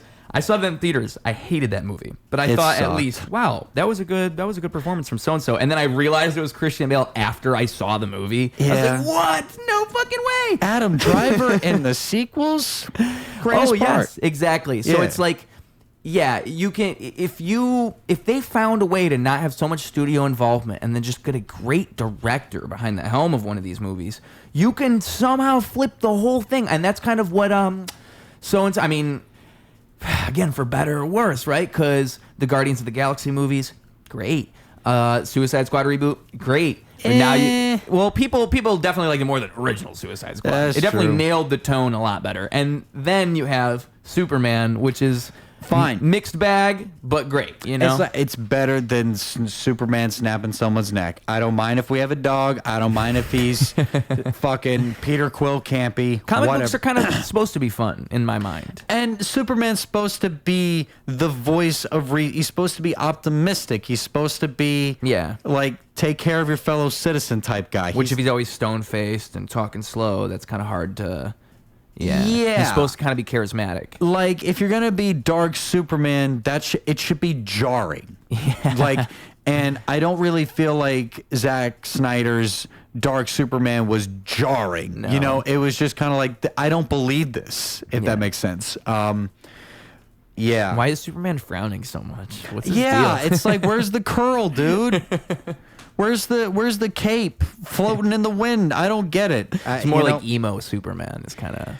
Yeah, and I feel like emo Batman is again back to Robert Pattinson. That was emo Batman. He is the best Batman. He's the best Batman. There is only two scenes that you really need to look at in Pattinson's Batman that make him the best. Okay. It's the scene where we first see him after the narration is over, you know, and the Joker mob has chased down the guy and they're in the subway, and you know the young kid who's like, he's got the, this is such good cinematography, half Joker face, half not, as if to imply like he's like, I don't know if he's gonna be in this gang or not, and he's about to punch the guy, and then out walks Batman, right? Yeah. And then he beats up the first guy, and he answers the question, "Who the hell are you to be?" "I'm vengeance." Right? And it's like, ooh, yeah, this is Batman. You know, this is great. Ooh, yeah, right? And then the only other scene you have to see, it's at the very end of the movie. Batman has he's just kicked the shit out of everybody. Everybody is a bloody fucking mess. And but like every like the city is in disarray because it's flooded, and everybody below, it's not a good scene. And the commissioner removes one of the thug's masks, and he asks, "Who are you supposed to be?" And the thug answers, "I'm vengeance." As if to imply like, and you go back and watch the movie, and like he says that a lot of the word spreads around. No, it's like the themes, the reasons why the Riddler did what he did, and the reasons why Batman does what he does, they're the same. If that makes sense. They're both filled from vengeance, right? And then in the moment, Batman decides what? You remember the movie, right? I'm just thinking about what you said. That's interesting. That Yeah, they both have the same motivation. Yeah, it's just like they're both trying to make the city better, and they're both doing it with rage, and they're both doing it with vengeance, and they both think that through brute force they can install lasting change. Yeah. And regardless of your intentions, the outcome is still violence. Yeah. And so what does Batman do in that moment? He jumps down into the water and literally guides the people like Moses out. Like one does. And it's like, that is also what Batman is. He's hope in a different kind of way. He's hope, like Superman is that, I won't say naive, I'll say overly positive kind of hope. That like childlike, warm, loving kind of hope, right? And then Batman is more of that like, we've all been through hard times and we can make it through hard times kind of hope. And that's where the two can be relatable, and that's where the two clash. And it's like, I don't really think, but the crux of that is that these guys don't kill. Right? Because once that line is dissipated for both, then nothing matters. So it's like you have to have that line with both Batman and Superman that they don't kill, and they both have to represent hope in their own ways, if that makes sense. And I don't think that the Snyder universe really understood that. Are you familiar with Max Landis at all? No. He wrote the movie Chronicle, if you've ever seen that movie. It's a pretty good movie. And it's one of those, the first like found footage movies where it's a bunch of, it's cut to look like it's this footage all from this one camera. I think they break the rule towards the end of the movie for funsies. I want to say they break the rule. But the whole movie is these kids find out they have powers, and the three of them all have powers, and it's done really well, and it's written by this guy, and he's still on YouTube. He just did this podcast, a professional wrestling like psychology thing, which is cool. They're like breaking down the meta of wrestling, which nobody really does, so it's cool to see. But he's a writer at heart, and that's why he thinks that way. And there's videos of him doing like scripts that he's wrote, like a whole story of I think there's a Super Mario movie that he's written that you can find online. Like he's released the whole script for free. I think that's one of the things he's popular for, like one of the first things he did. And then another thing is he's got a bunch of YouTube videos where it's like he's basically doing an elevator pitch of a movie he came up with. And I think one is, I want to say, I don't really want to spoil it, but because I think I'm gonna fuck it up. But the whole thing is it's like a pirate movie, like they're out at sea and it's pirates and this and that. And then at the end of the movie, I think oh no, I'm gonna fuck it up, because like he finds a way. Oh yeah, there's like little elements he lays out throughout the movie, so it's like this serious pirate movie or something like that, and then at the very end of the movie, it turns out like the twist is it's a Captain Hook origin movie or something that you didn't even realize, or something like this. Like he's a really good writer at coming up with things like this, and he's got a bunch of videos where he said basically the things you've said about Superman. Where this is where I've learned this, that you can't disrespect the character of Superman. There's something about him that is very. Like people identify with the character. There's one video that he made that's always stuck with me. It's like when you say to somebody who would win in a fight, and you list 2 fictional characters, what's the correct answer to that question? And he proposes that the correct answer to that question is that whoever your favorite character is the one that's going to win. And that's just how that works. Whoever you will find a way to justify it. Exactly. Like, oh, they'll win because, and that's why I like Batman versus Superman. It's just whoever your favorite character is. There's not a real winner. Yeah, and that's okay. I know. That's why people had such a problem with Luke Skywalker in the sequels. Because it's like when you think I know.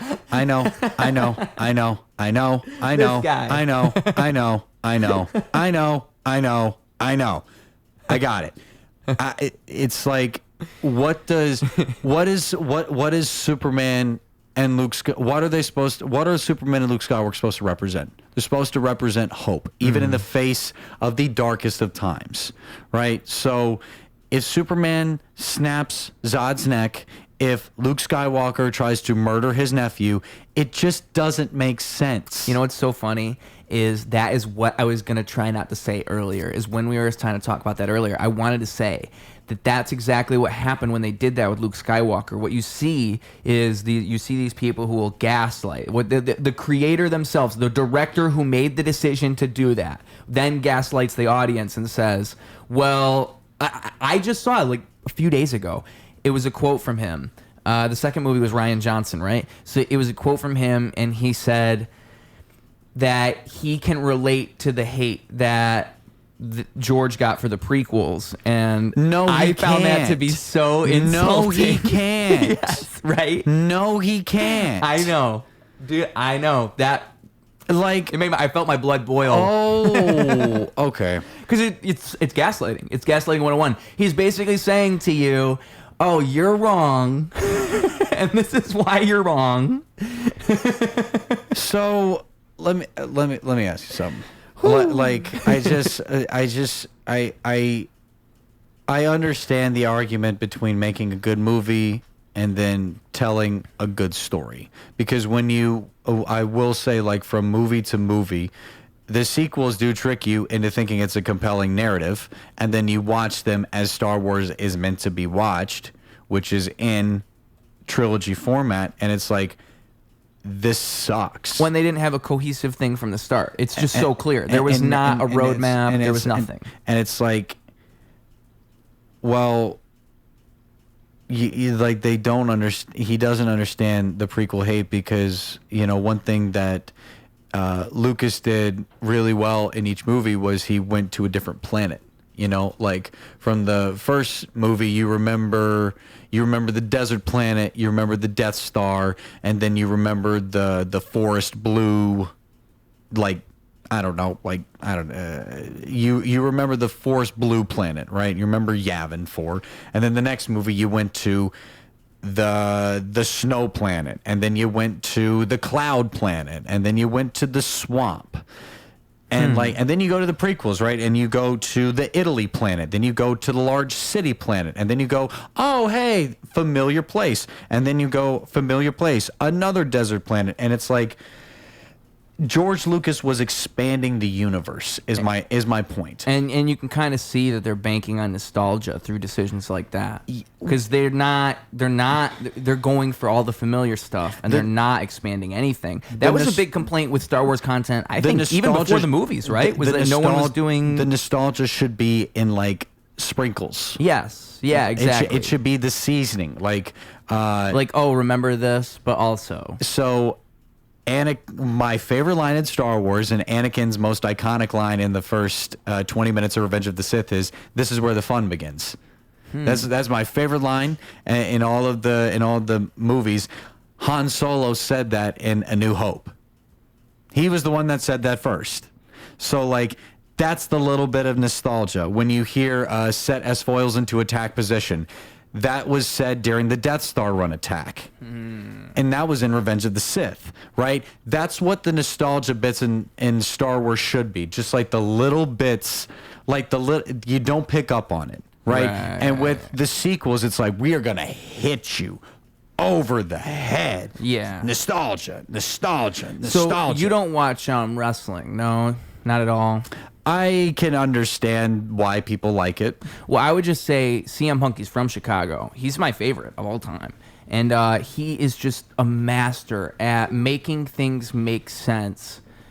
I think John Cena is also one of the masters at this. The Rock was really good at it. It's the art of the promo, of kind of like there's a universality to it. There's a amount you have to boil things down and just make them make sense. And there's a craftsmanship to that. Like you can do all these insider things and satisfy the people who are looking for the Easter eggs while also making it make sense to everybody else. There's like a certain line you walk.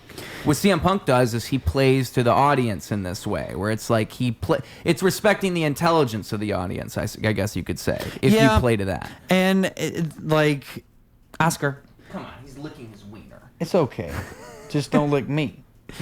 It's like when you watch Star Wars again, it's meant to be watched in sequence from 1, 2, 3, and that's unlike most movies that you watch. Like you can watch the Iron Man movies as a trilogy, but you need to watch like all of the other Marvel movies to have a little bit more context, if that makes sense. And with like Lord of the Rings, that's another thing where it's like you can watch the Lord of the Rings trilogy by itself.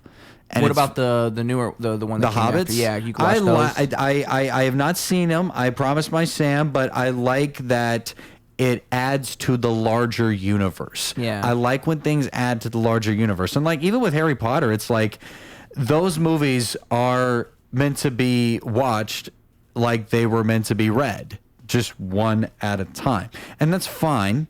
And it creates like a larger collection though. And what I like about Harry Potter is the same reason what I like about Star Wars is that each book added something a little bit different, added a new problem. Like how the characters grew from one movie to the next was it's just like, well, the solution, how this character grew in the last movie is actually now a problem in this movie. That's what I liked about with the Marvel movies, what they did with Iron Man throughout the whole thing. Yeah. They had a very cool character arc for him. Yeah, how he became like this cocky, I'm in it for myself too. Okay, I need to be philanthropic and I need to help the city in my own ways. And oh shit, now I have PTSD and I don't want to.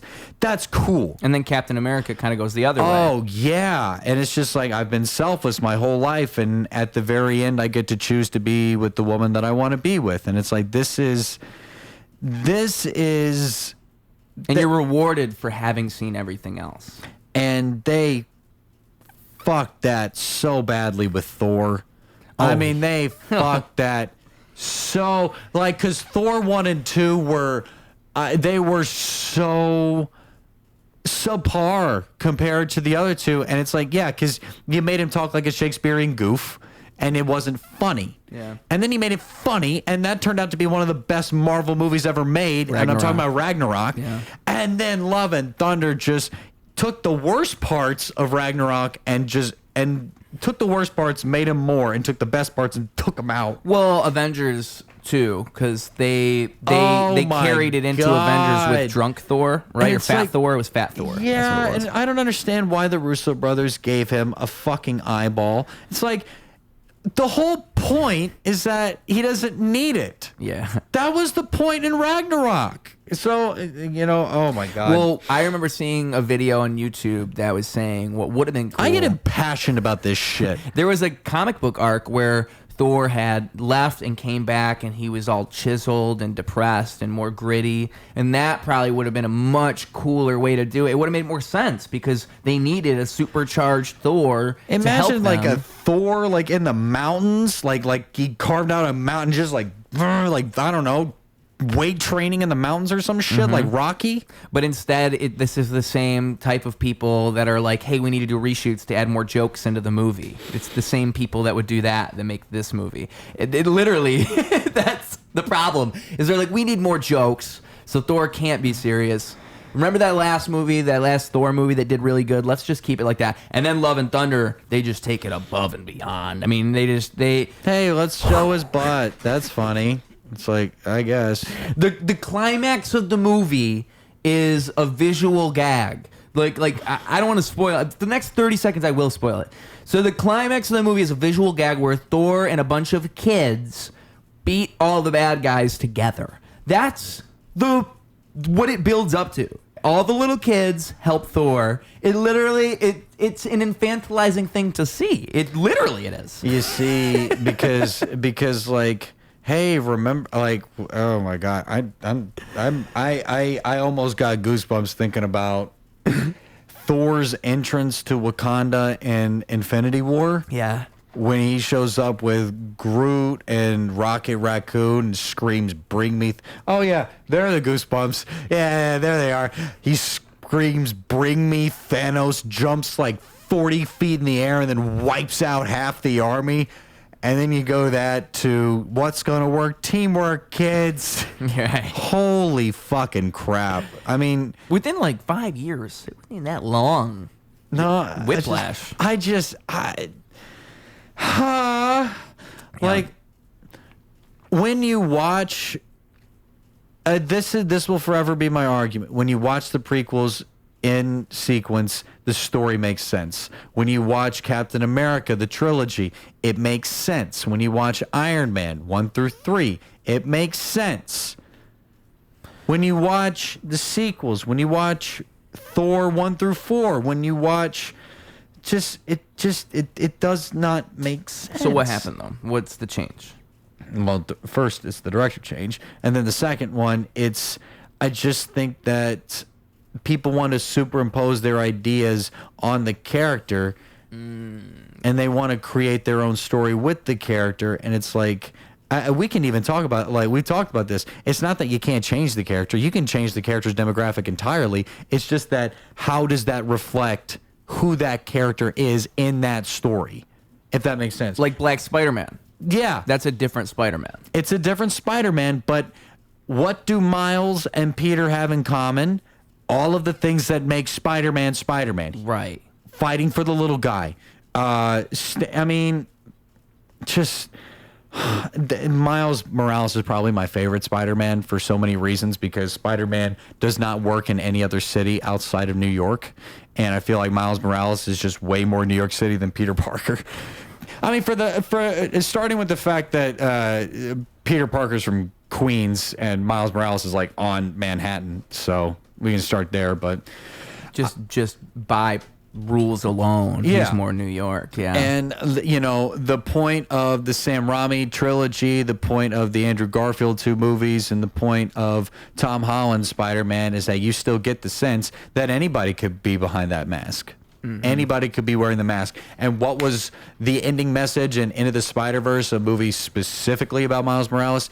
Anybody can wear the mask. Yeah. That is the point of Spider-Man. And that's why people like those movies. It's because it did not betray the character's essence. If anything, it just brought its own thing. But it's still, like, Miles Morales is still Spider-Man. Like, he still embodies everything that Spider-Man should be. It's just a different version. Yeah. And I think that that's great. I really hope that we don't get... I really hope we don't get Pedro Pascal's version of a white Reed Richards. I really hope we don't get that. Yeah, we might. We very well might. I really hope that's not the case. I really hope it's something different, because I feel like there's a way to pay homage to Reed Richards and also not betray who Pedro Pascal the actor is. Now, you can't have him just eating a torta though, right? Like, what do you do? No, that's where it's like, well, I'm 24 and I'm not in the writer's room, and I have ways that I would do it. Okay, I'll just you know, it's just subtle, if that makes sense. Like, how would this realistically affect the character? Like, let's just being real. We're thinking about this demographic, this group of people. Just making his existence. Yeah, like I think Black Spider-Man would have a much more vibrant family life. Well, I just think that's a rule. Black Spider-Man has to go to the cookout, or else his family will get upset with him. Chill with that. Chill with that. Chill with that.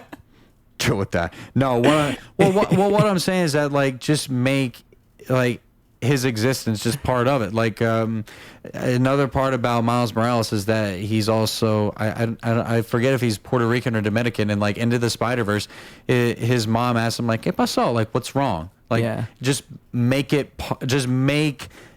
who he is just part of the character, because that's exactly what I'm saying, though, because I literally think like black people, if you talk to them, like their family lives are way more interconnected than white people. Like if you talk to a white person, their family, like they get together every now and then. It's how my family is. Yeah. Well, and then I talk to a black person, I'm like, whoa, like you guys hang out every week? You guys do this all the time?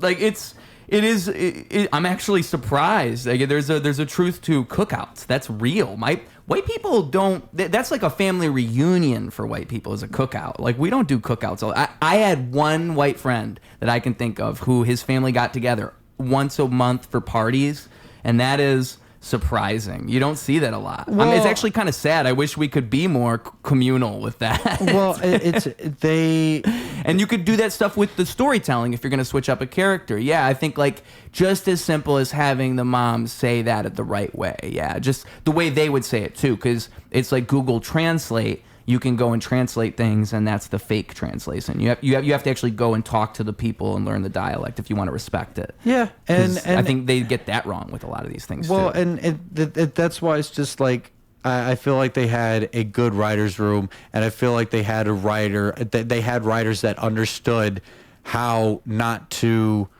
make aspects of their existence a moment, instead of just making their existence just part of it. Right. You know what I mean? And it's like that's where that's what I really appreciate about that. But I have to think about it, if that makes sense. What do you mean?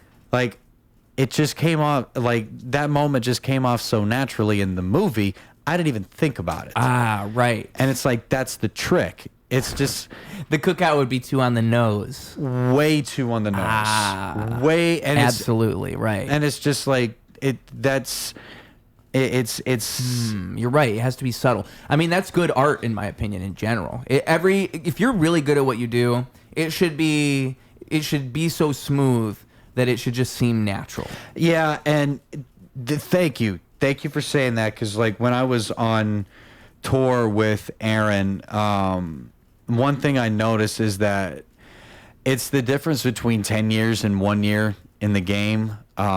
He's been doing this for 10 years, and everything, like his material just kind of just flowed, if that makes sense. Like it just kind of just came naturally. Like everything, like his material was just part of it. It was just like you were just talking to him. Yeah. And then he would tell jokes on top of just what he was talking about. And with me, it felt more rigid. It felt more like these are the jokes I have to tell, otherwise I'm not going to do well. And with him, it just kind of felt like there was more of this natural flow and everything. And I've seen comedians who are long-term comedians too. They'll even weave their jokes in on podcasts and stuff. Like they'll find ways. We'll be talking about something. Well, yeah, I mean, when you see if you're not good at it, it'll look obvious. But if you're good at it, you can do it smooth. You know? Well, when you see like a Bill Burr on a Conan or a Colbert, or not Colbert anymore, but like when you see, sorry, Steve, when you see, that's predetermined, right? They talked. Oh about yeah, it no, before. Stephen Colbert's done. Yeah. Did you know that? Oh yeah, I saw that. Yeah. But like when you see comedians specifically go on talk shows, you'll sometimes see bits that you'll see in a Netflix special. Right. So I remember Bill Burr talked about getting a gun on Conan, and then that was one of his best bits in I'm Sorry You Feel That Way. And he turned it into a story. Well, that's what it is. It's just a story, and then he can tell it in like a talk show setting, and then he can like hem it up to be a story in a joke context, right? But that's because he's so that's good because at it. that's because he's been doing it 10 years, and that's because like, you know, there was just, I'm talking about Aaron now. It's just like, that's just because like the material was just like part of him. Yeah. You know, well, I think it's what's interesting about people who are really good at things is you'll start to see them like start to blend stuff together. Like that's what's really interesting is like they'll take things and they'll and if you ask them questions, they'll have really interesting insights about like they're if people are really good at something too, they're usually self-critical. So like you'll think it went great, but then if you ask them, they'll tell you, oh no, I fucked up this and this and this. Yeah. Which is so interesting because you thought it went great, and then you're hearing from them, oh actually that was awful. That was not my best. And you're like, what are you talking about? And it's because like that same thing is how they've gotten to where they are. It's always a constant self-analysis and like, what could I have done here that would work better?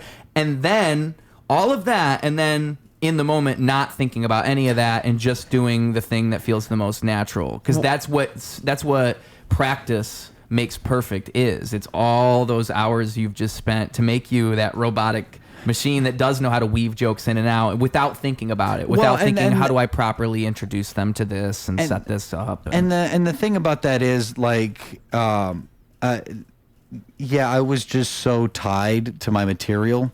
And what do you mean by that? So, like I said a little bit earlier, like the preparation was just get the 10 minutes, and then whatever happens, just lean on the 10 minutes. So you had prepared a solid 10 minutes that you knew was good, but there was, other than that, it was just kind of... Yeah, like, here's where I'm going with this. Okay. And when you talked about blending, it's just like my set, it felt like very like primary colors, like red, blue, yellow. There was a very clear separation in what I was talking about. There was a very clear separation in tone. There's a very, you know what I mean? Like, yeah. People saw sides. People saw like different shades. And then there's 50 Shades of Grey. We'll get to that. We'll get to that when we get off of the podcast. But and then like the difference between 1 and 10 years is that like if I'm like these three separate things, you know, Aaron found a way to like kind of blend all of these different aspects and these different colors and everything, because he talked a lot about his journey in jiu-jitsu, right? And it wasn't just here's what it's like being on the ground, and here's what it's smelly, and it's like, he didn't do things like that. He talked about it became about like why jiu-jitsu was so important in his life and like what it's done for him in his life. And then from there I saw anyways the structure, but to the naked eye, it's like, this is just story. This is just a storytelling. But as a comic, it's like, oh, there's the joke. Oh, there's that punchline. Oh, I see. And you know what I learned, especially with my material, is that like you can imitate the mechanics. You know, like you can imitate the timing. You can tell jokes that make sense. You know, you can get laughs, but if it's not connected to you, if what you're talking about is not like who you are and like aspects of who you are, then it does become a game of memorization, and it becomes like result oriented, and it becomes a competition. And that's another thing that we really broke down the entire time that we were together on tour. Is just like, why do I feel like this is such a competition in comedy? Like, why do I feel like I have to be the best and get to the top, if that makes sense, you know? And sounds like a never-ending question.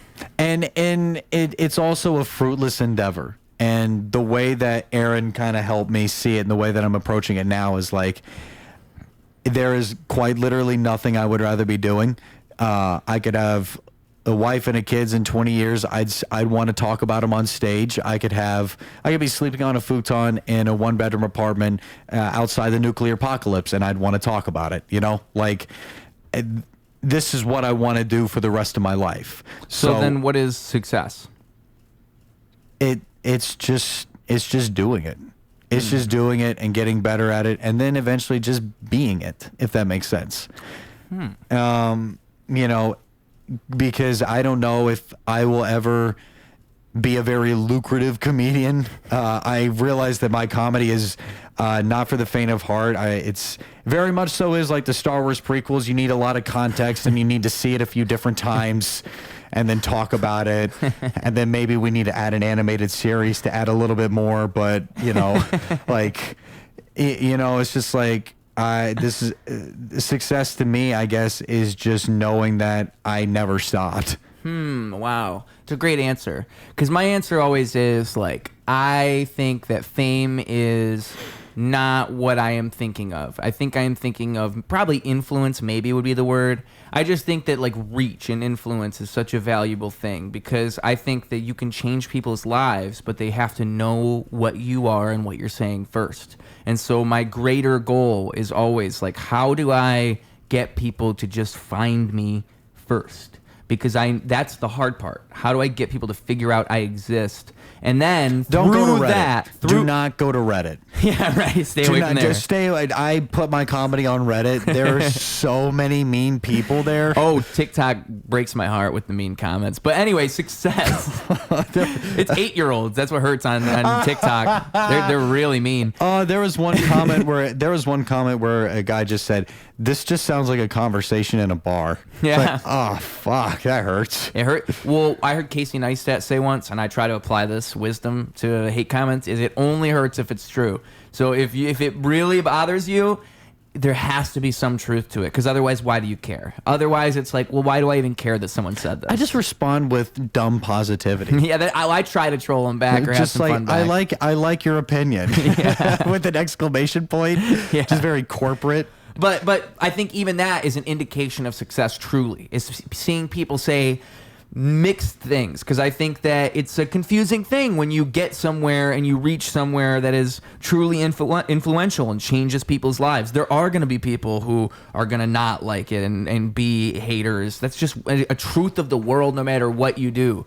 And so, like, to me, success is not fame. It is just getting that net of people who can actually see what's happening to just be wider and wider, because there's so much you can do with that. I mean, there's so much we're all capable of, I feel like. Yeah, and you don't really know how people are going to feel when you say things. And you don't really know what people are going to actually hear when you say things, because once you say the joke, or once you say what you said on stage, it's not yours anymore. It's somebody else's, and it gets cut with their childhood and their experiences and their trauma and their, and their best life experiences and their happiest moments. And then then it's not mine anymore, if that makes sense. Yeah, but how can you counteract that?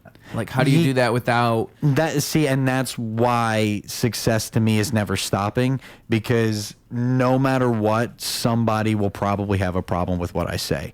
And the biggest problem that I have is not letting things get in the way.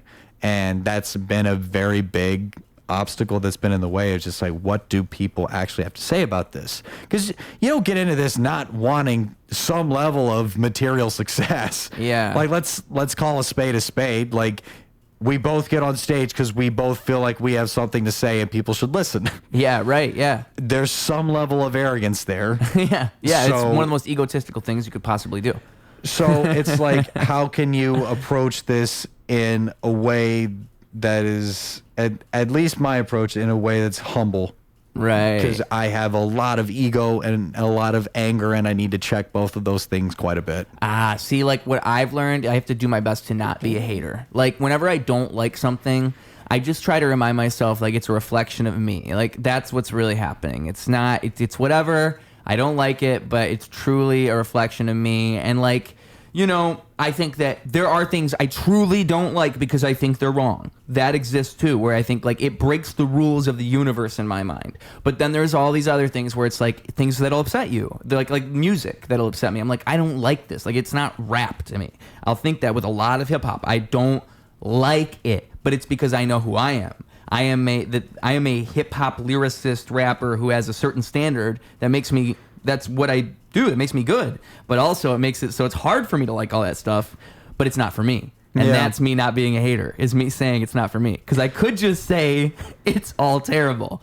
But I don't quite think that. I just don't like it because it's not for me. Yeah, and that's another struggle that I've had in comedy. It's like when I see some people are on this, or some people are on that, or some comics get booked here, or some comics get there, and it's just like, well, why isn't that me? Why I work just as I was at the same. Why didn't I? And it's like well, that must be just it's not. That's not what this is. Right. Then that's kind of the whole drama, the undercurrent of drama in the comedy world is all of that. It's just an inherent competition, and that's what I'm actively unlearning. But that's the main lesson that I learned on the tour. It's just like, this isn't a competition, because once you remove that competitive aspect of it, it more so it's like, oh, I don't give a fuck what any of these people are doing here. I'm just here to like see and express my art. You know, like I'm just here to express myself, and that's what it is. That's what this should be. I've always tried to make what I do inherently collaborative to express that is the better way to do things anyways. Like, that's why I like this podcast right here. It's inherently collaborative. It represents something that's bigger than me naturally, without me even having to say that or do anything. It just shows you something greater than myself. And I think that speaks to something, right? And I think that's the stuff that leads to getting booked and do all these things, is just inserting yourself in a community in ways that might take a little bit of thought. It's kind of like an internship, you know? You're investing. You're taking your time out to do this, but it really does make a difference. Like comedians that start open mics, you'll often hear that. Like, that'll make a difference for them. Comedians who book their own shows, that's always something that makes a difference for them. I think it's just finding ways to insert yourself into that world in a context that makes you seem more like people just look at you differently, you know? You're kind of, it's a fake it till you make it thing almost. And I really think there's an effectiveness to that. And really what it boils down to is what I'm saying, the community building that you're doing. Like, you're doing it publicly where everybody can see, and that represents something to people. Like, if I hear you put together a show, that means something completely different than you're just a comic, right? Because then people will start talking to you different. Well, it changes everything. And it's, I understand I understand that, and I understand that part of being in this scene is hustling and you know, putting together things and trying to just create and start shit from the ground up, because that's what we all have to do. Yeah. And you know, what I really admire and what I really appreciate about the hustlers in this scene is that they put on really good shows. You know, like people that have started from the ground up. Roast Battle started from the ground up. Well, I mean, Roast Battle is now its own thing. Yeah, but I just mean, like, they were in the Lincoln Lodge. It was a much smaller operation. Now they're doing the Den Theater just coming up. And it's crazy. It's very cool. Yep. It's very cool to see how, like, you know, those smaller shows grow into bigger things. And I think that that's one thing that I used to get jealous of. It's just like, well, if all I had to do was that, then blah, blah, blah, and it's just like, wait a minute.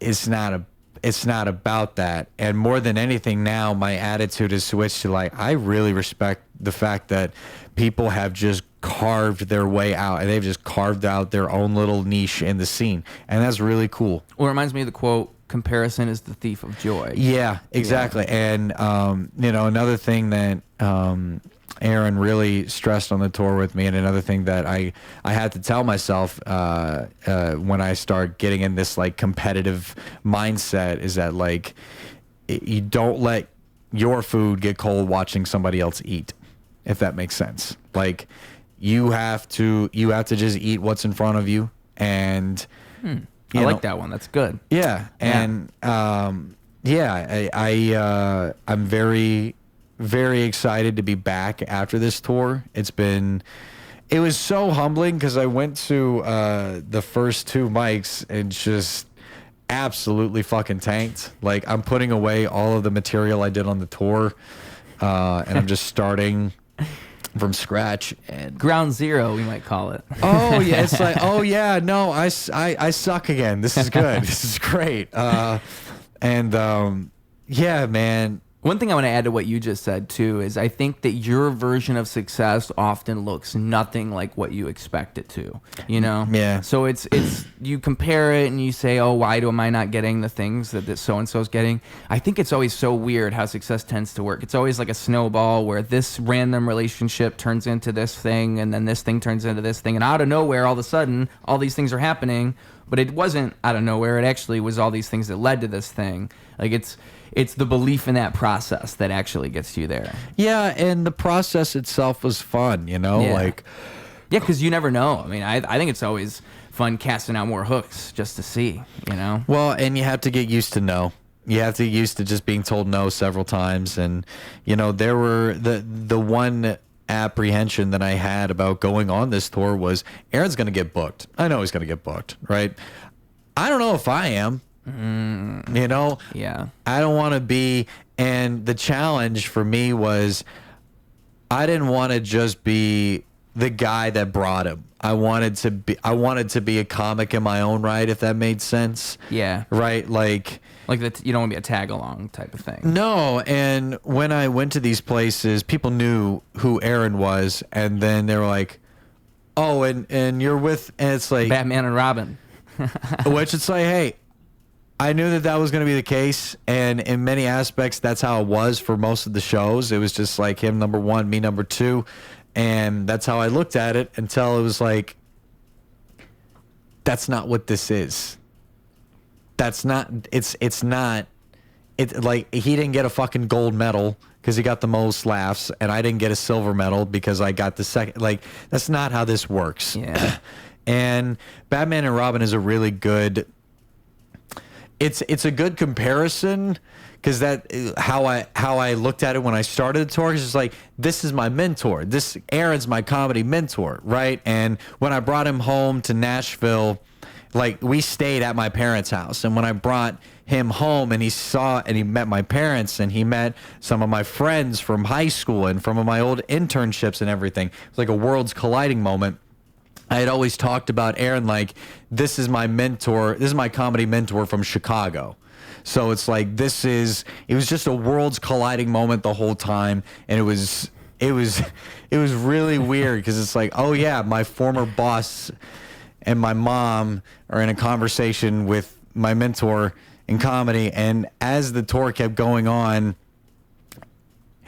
he shifted more from a mentor to like an older brother, because the way that he would poke at my theories and my anger and my ego, it would just be like, this is not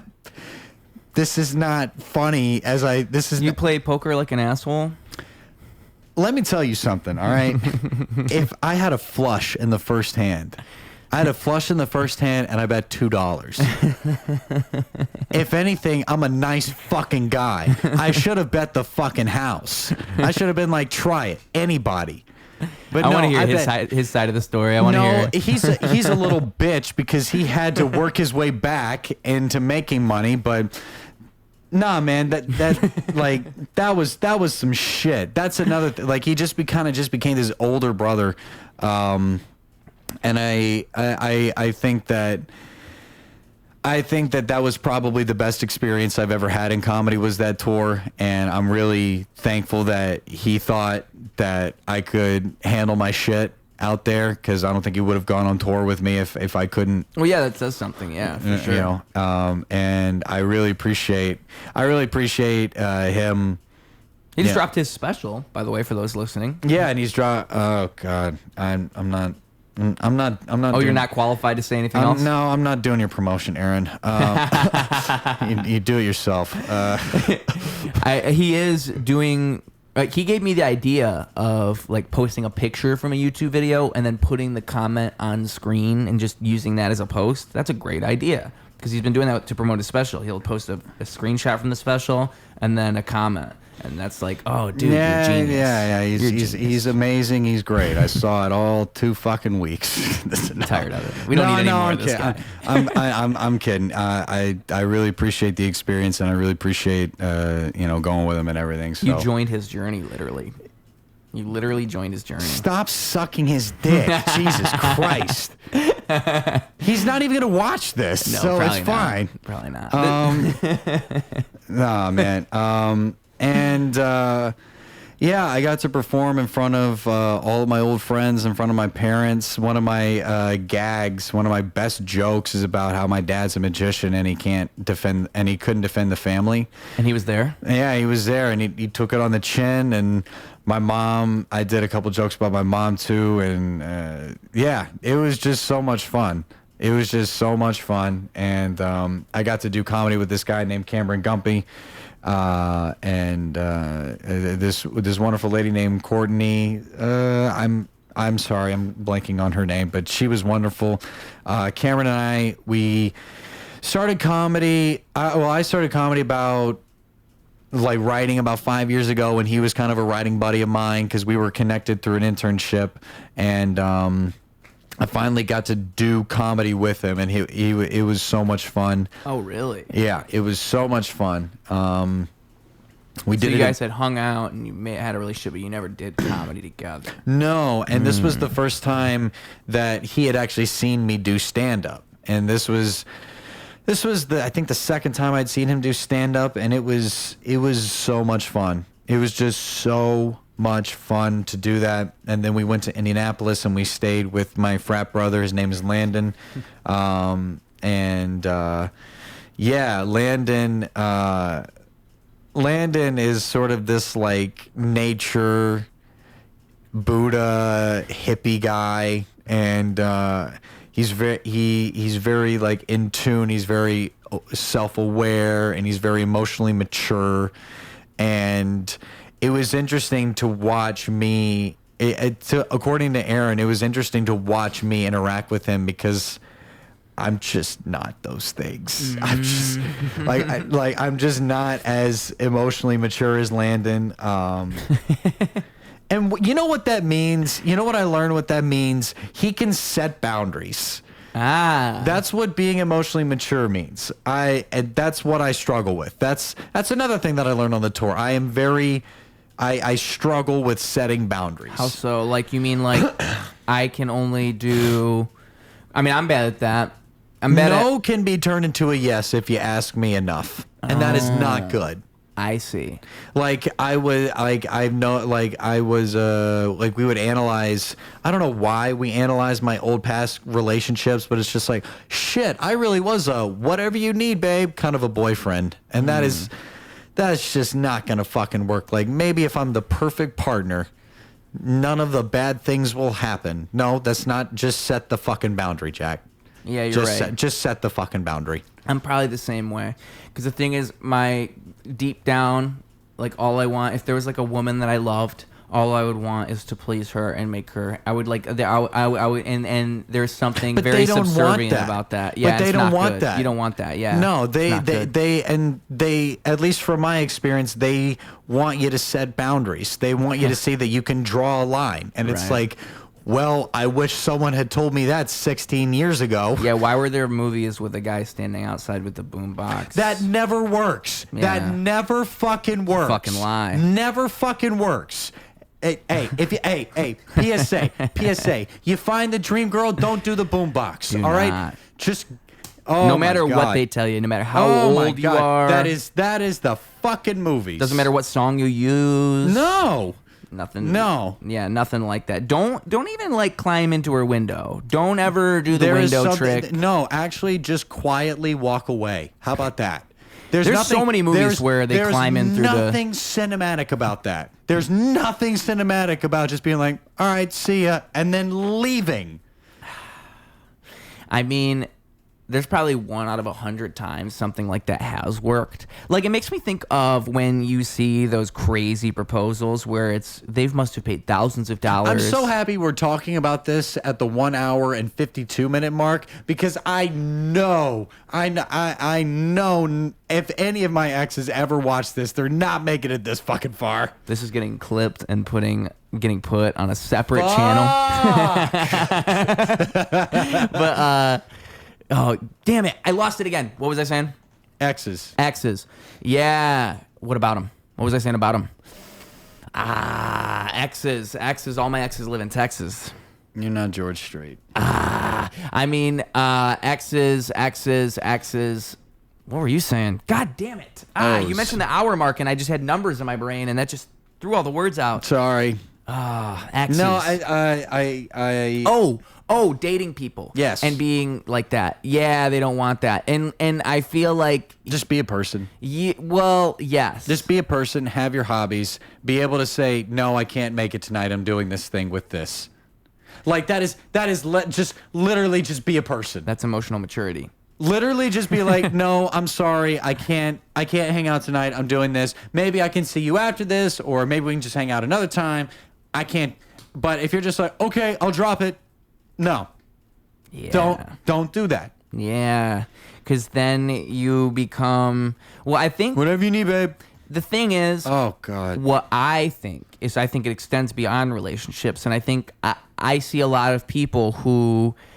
in friend groups maybe or in other things, they tend to plateau, and it's just because they're not putting themselves in situations where they'll grow. They're putting themselves in comfortable situations and kind of yes-manning their life and just going with the flow of everything, and then they're never yes-man your way through life. Well, and then like with artists that are like this, it drives me nuts because I'll see people like this who don't, like, they'll make art, but they don't release things and stuff like this. And they're just kind of flowing through everything. Like, everything's all cool. But it's like, what is your ultimate goal here? Because it doesn't actually make any sense. And, like, it's how I've learned that 90% of people they're probably not going to do the things that are necessary to make it happen. And that's cool. That's actually fine. You know, it's good that you are that person if that's the case.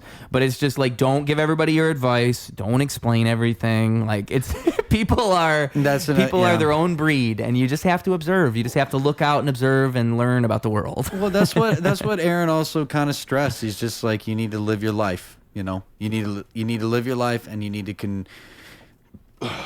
God. I don't know why he would want to be this character, and I certainly don't want to be the character that he says that I am. But Training Day?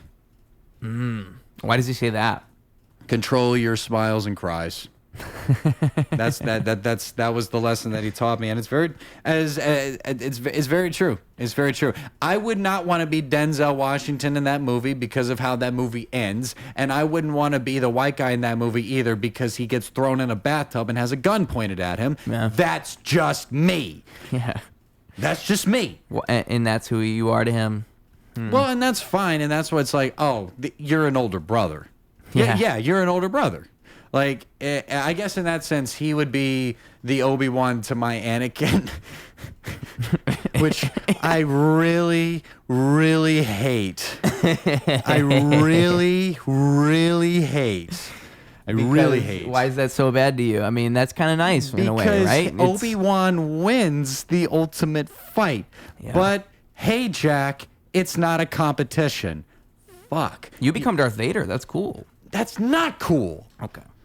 Do you see the problem? Do you see the problem? Yeah. It's just this repetitive, competitive, I can't fucking get out of this shit. It's ridiculous.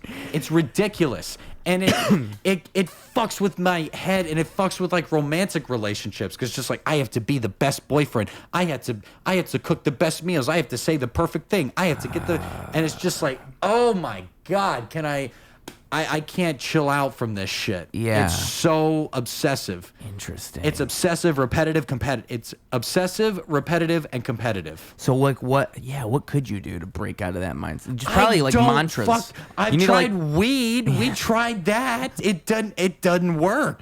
I think you need, like, every morning to wake up and say, hey, like, in the mirror, it doesn't matter what they say. It doesn't matter what they say. It doesn't matter what they say. Oh, some self-affirmations? Probably. Like, I don't know how to drill fix this. yourself. You need to drill yourself. But how is that not obsessive, repetitive, and competitive? Well, that process in of itself. You're taking it and you're curving it, and that's what's good. You're using it to your advantage. I'm using it to my advantage. Oh, jeez. You got to figure something out. Because the thing is, like, there's got to be some way to naturally curve the behavior without, like, breaking your own inner rules, because that's the problem with anything. Is like you already have a structure. It's fucking hard. Yeah, dude. you have a way of thinking that's baked in. It's so fucking hard. It affects everything. Yeah, it makes everything not fun. Right.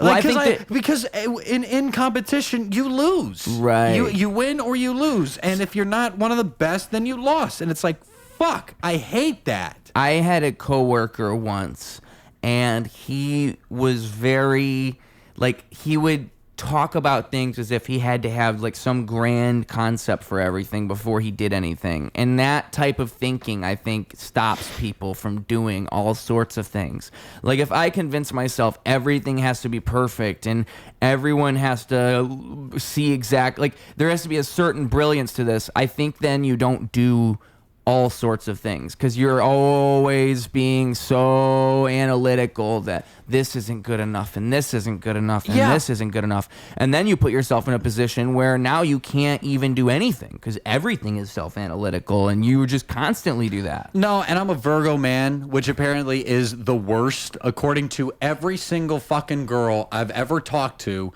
Being a Virgo man is the worst. That's good. And that's probably a very Virgo man thing to say. But it's just like I don't understand what the problem is with wanting to be the best. I don't understand with wanting to know what the process and being meticulous about that process to getting to be the best. I don't know what the problem with that is. Or at least I didn't see what the problem with that was, and now I kind of do because it's like, oh, now it just kind of makes everything not fun. And then it makes it not about the art. Yeah, that's what I was about to say. I think that people... It's a very Drake mentality. Yeah, and like... a very Drake kind of approach, just like numbers and how to just like generate just content and everything. Is I don't know. No, you're right. I mean, I just don't... It makes me wonder a lot of the time because I don't know, like with the music industry in particular, it makes me wonder, what is the point, truly? Like, what is it possible for me to do what I do and to communicate to people in the same way that someone maybe could have 20 or 30 years ago? I think so, but I'm not 100% sure because I really think the music I make kind of would make more sense. It's very unique. It would make more sense 20 years ago because people now, there's kind of a format that everyone expects and everything kind of fits this mold. Have you ever thought about adding like a grunge rock element? Oh, I could. I've done. Have you ever seen my my System of a Down video? It has like millions. You have a System of a Down video? That's my most viral video ever. That's fantastic. Yeah, dude. It's got someone. So originally I posted it on TikTok. It has 650,000 views. It was stolen from me, and then someone used like one of the common comments, which was me at 3 a.m. in the morning, and they put that on the video, and then they uploaded that to a System of a Down fan page, like meme page, and it got, I want to say 2.5 million views. That's awesome. And it's me singing, what song is it? What do you own the world? How do you own disorder? I don't know. Disorder. But it's that song. And I'm singing that song. I can't do it properly right now. I won't do it justice. I would have to be so loud because that's. You can't do a System of Down song without just screaming. You know what though? It's that thing I was talking about earlier with like TikTok hate comments and something good being controversial. There's so many comments of people saying like this sucks, and then there's also so many comments of people saying this is like so spot on. This is the best surge I've ever heard. Like you're getting literally both sides. So one of them is right, but it's definitely the views are what tells the story. I'm amazed that it got so many views, and yeah, I could. There's that, and there's also a video I did where I was doing duality. So I was doing that. I feel like I could scream if I wanted to. I could do all kinds of those things. It's the problem is the best screams I think lack technique. And that's why they sound so good. I'm talking more just like you grunge, you said. Like the instrumental aspect of it. Because like I feel like you have bars. You don't need to do anything with your bars. Mm-hmm. But like I just feel like if you added a grunge element, that would seem so interesting. What do you mean though? Like how would you do that? Like a band? No, like it's just the tone. There's like a particular tone that you could bring to it. I've done like lo-fi types of songs. You mean like something that's a little bit more like less like upbeat and less. Think like don't think Smells Like Teen Spirit. Think like Black Hole Sun. Yeah. Okay. Like if you did that kind of like, I would just love to see a song like that. To see just like what a rap song that kind of feels like Black Hole Sun. Because like when you go back and you like listen to some of the who's the drummer for Foo Fighters? Oh God, I'm such a bad Dave Grohl. He talked about how how he's the best drummer of all time and how that's bullshit because he's just doing disco beats. Yeah, I've seen that. Yeah, you know what I mean. So it's just I think he even cited like where he stole one from. Yeah, so it's just like, you know, and rap has a lot of history and a lot of elements in disco and funk like that. Yeah. And it's interesting to see how he took that. And now you're a rapper. Well, genre blending in hip hop is an interesting thing when done right. There's a Linkin Park and Jay-Z, that Yeah. album was great. That was so good. That's a great example. Yeah, I was going to say there's a Watsky album. If you're familiar with him, he's kind of one of those people who's always kind of been underground, but he did a bluegrass album, I want to say in like 2010, which I haven't seen. He pulled it off. I will say he pulled it off, which is, like, I'm talking Man of Constant Sorrow, and he made it a rap song. That's not bonkers. bad. That's not bad. It's a great idea, but you could easily flop the concept. I think that's what's so cool about it is it's risky in a sense. If you're trying to do it, you could so easily do something trite or boring. So if you can actually take it and make it your own and make it different, that's the fun challenge, you know? And I feel like you would be really good at that. I like what you're saying because I think that is a good idea. And I think I could lean into that more. I've been thinking that lately. Like, I've done genre stuff before. The problem is I've learned I'm not good at marketing myself. And I've learned that I'm better off sticking to rap and not venturing too far from that because I'm a very... Okay, hold on. Dimitri, I'm not ignoring your call. I'm not ignoring your call. He looks so sexy in that picture. Doesn't he? Sexy. I'm not ignoring your call. I'm on a podcast with Ruse. That's me. We'll send him this clip. But yeah, so I feel like it. In fact, I'm gonna take a picture of you. Oh, take a picture of me. I'm gonna look bang bang bang bang. Tell me when. Give me countdown. All right, bang bang bang. Give me So I lied to you. This is a video. Right, video's over. Awesome. I was thinking radio in my mind. Oh, got to keep this airtime going. Give me a countdown. So that sound effect I just made was also me filling in silence, radio brain. You know, I was like, that's probably a good way to keep the audio people entertained. I don't even listen to music on the way to work. It's just that. I don't watch podcasts. I never look at the video, but I always have it to the side. So what just happened? So dangerous. I would have been confused. I would have been like, who is Dimitri and why is he sexy? That's exactly. Those are the first two questions I asked when I saw him. I was like, when who is met him. Dimitri and why is he sexy? But yeah, genres and all that. I've learned to be careful because me as a man, like managing myself, like this System of a Down video got tons of views. So I realized, I was like, oh, this is a thing I can do and I'm good at it. But also, do I really want to be the guy that people know as the rock guy? I don't know. And so then it becomes this thing where if I could blend them and make it work like you're saying, that would be the move. If I could like make a rap rock type of... Yeah, and I'm not talking like copy styles like Drake. I'm not saying that, but like... Do it organically. Yeah, like there's a way to develop your... Like there's a way to develop your artistry and there's also a way to like... I just think that like your bars would work really interesting in like a grunge rap. I was in an indie rock band for like grunge rap, dude. I feel like there is such a large audience for that. There's such a large audience. Who are some notable grunge rap artists? I can't think of any. Yeah, because I'm trying to think of like who I know. Like, and I'm sure that there are tons, but like, imagine Ruse, the grunge rapper. Right? Yeah. That's how the career starts, and then it develops into other things, right? Because, you know, like with Kendrick Lamar, yes, he is a rapper, but Good Kid, Mad City is different from To Pimp a Butterfly, which is different from Damn, which is different from the Untitled series, which is different from Section 80, which is different from, you know, so on and so forth. Well, that's why I think he's one of the best. Is because he reinvents himself. Yeah. which it's like I feel like that's a great place for you to start. Well, You know what I mean? I try to think of everything as like I try to think long term, so everything's like this weird stepping stone thing.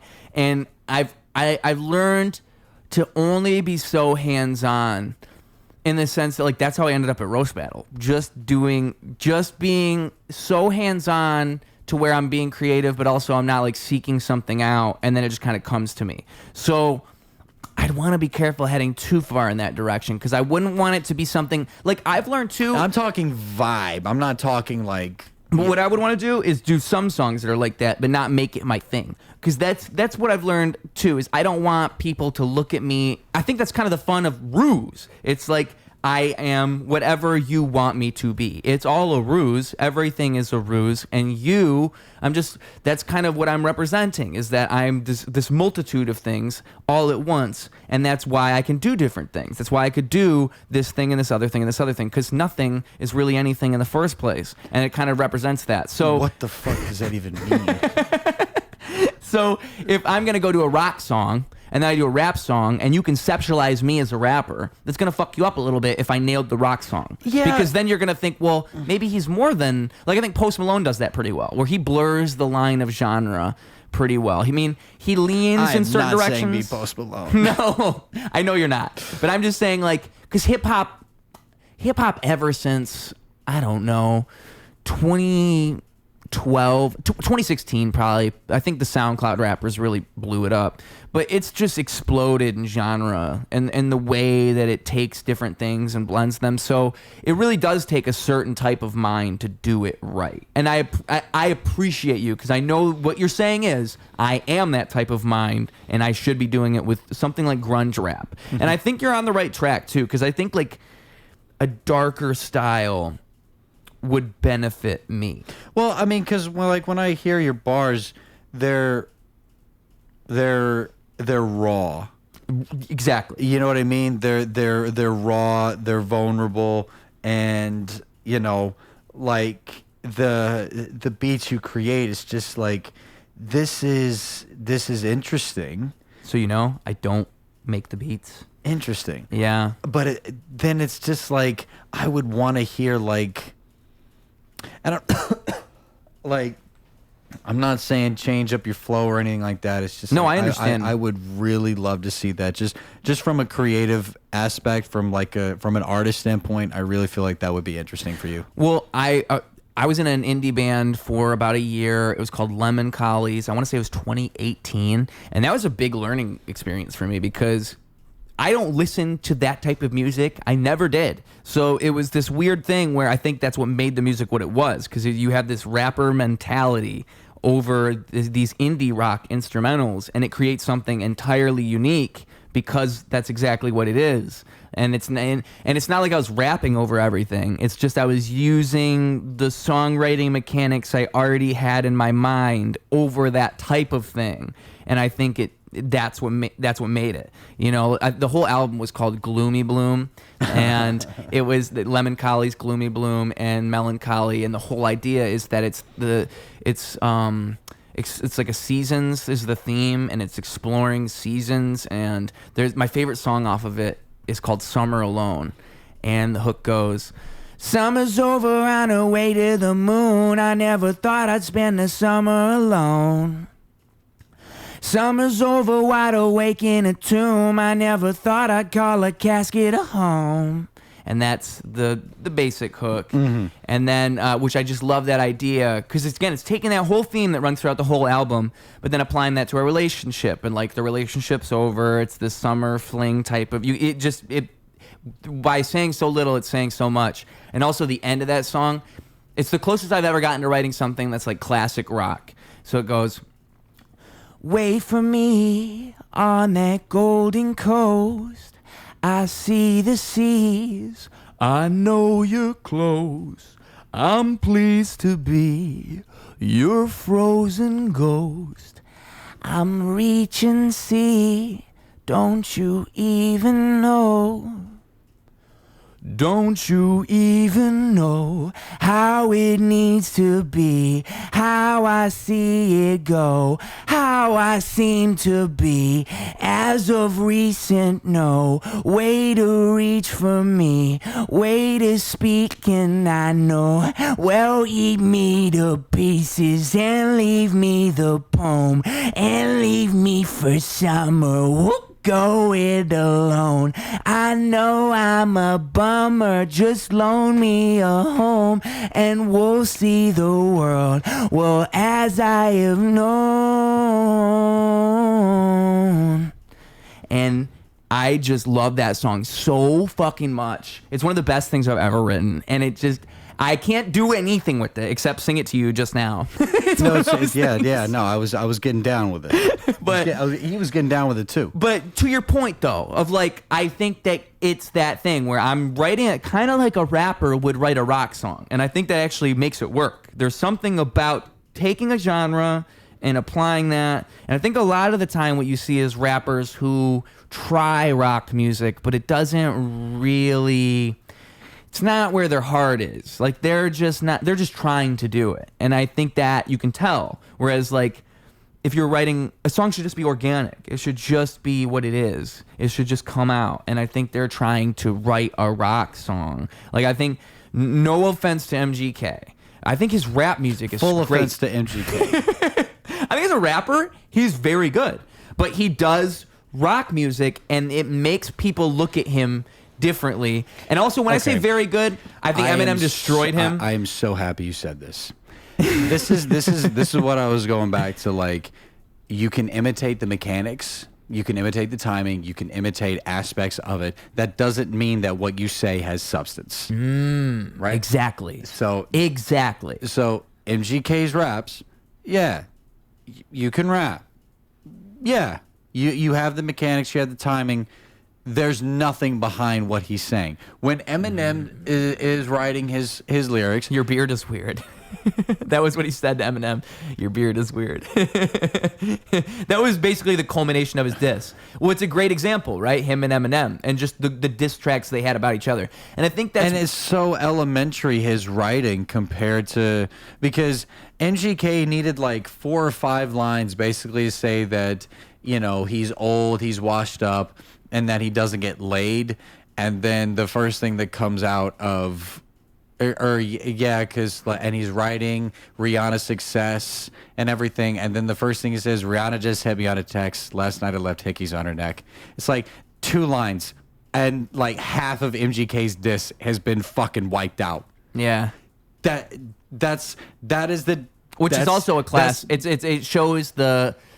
It's the difference between experience and substance in the game, and then just mechanics. That's exactly what I was about to say, because it shows that Eminem is like a seasoned veteran. Because what he's doing is he's flipping the insult, which is like the classic 8 Mile, Clarence parents have a real good marriage. That's the whole thing. You flip it. Yeah, the diss track is always flip what they said. It's like, it's actually a positive thing. Or flip the narrative completely on them somehow to the point where no one's even looking at you anymore. Now it's completely on them. So all that stuff they said is rendered.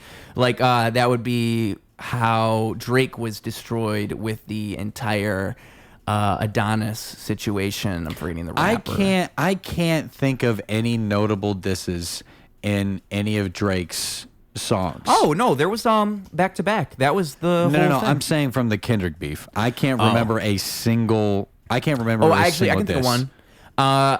That was proved true. That I think is what the best thing you could possibly say against someone like Kendrick. I think it was in the second Family Matters. I want to say it was in this one. He said, like, I can't remember how he set it up, but the punch is rapping like you always want to free the slaves. No, that was one of the worst. You didn't like that one? That was probably the worst line in the whole beef. And now that you said that, that was probably the most like insulting. That was probably the line that solidified Drake does not belong in this game. Oh, really? I thought the whole thing was the Dave Free, like, just going at his family. In my mind, that's, like, no, against... I mean, because Drake had done that before, and, you know, but that line, you would never hear Kendrick Lamar say a line like that, because... It's a great point. It's inherently offensive. Well, yes. in the wrong ways. In ways, and it offends. It's just like what he thought was going to be an aha moment was more like a, what the fuck did you just say? Yeah. And yeah, that was probably the worst diss. Like, I think. Oh yeah, now that you said the Dave Free thing, is like, oh yeah, he tried to say that one of Kendrick Case's Dave. It's like that was never proven true. It's just a nothing burger. Yeah, the whole thing is nothing. Yeah, And I don't remember. It was all mechanics, and it was all mechanics of a diss track. It had no substance. Well, and I don't know how true it all is, or if Kendrick's just being Kendrick. Oh, but Kendrick God. ended up coming back and saying that we fed this- you the misinformation about the Dave Blunt's thing. That was even part of the narrative. The slave line was like probably. Take everything, take all of the emotions out of it. That was just a dumb fucking thing to write. What I would say about that line is, at the very least, that sentiment is the only way you can get at someone like Kendrick, in the sense that you can't say So you he's, need shock value no, to get to the guy? No, what I'm saying is, like, so if you're dissing Kendrick, you can't say he's not good. Because no one thinks that. No one thinks he's not good.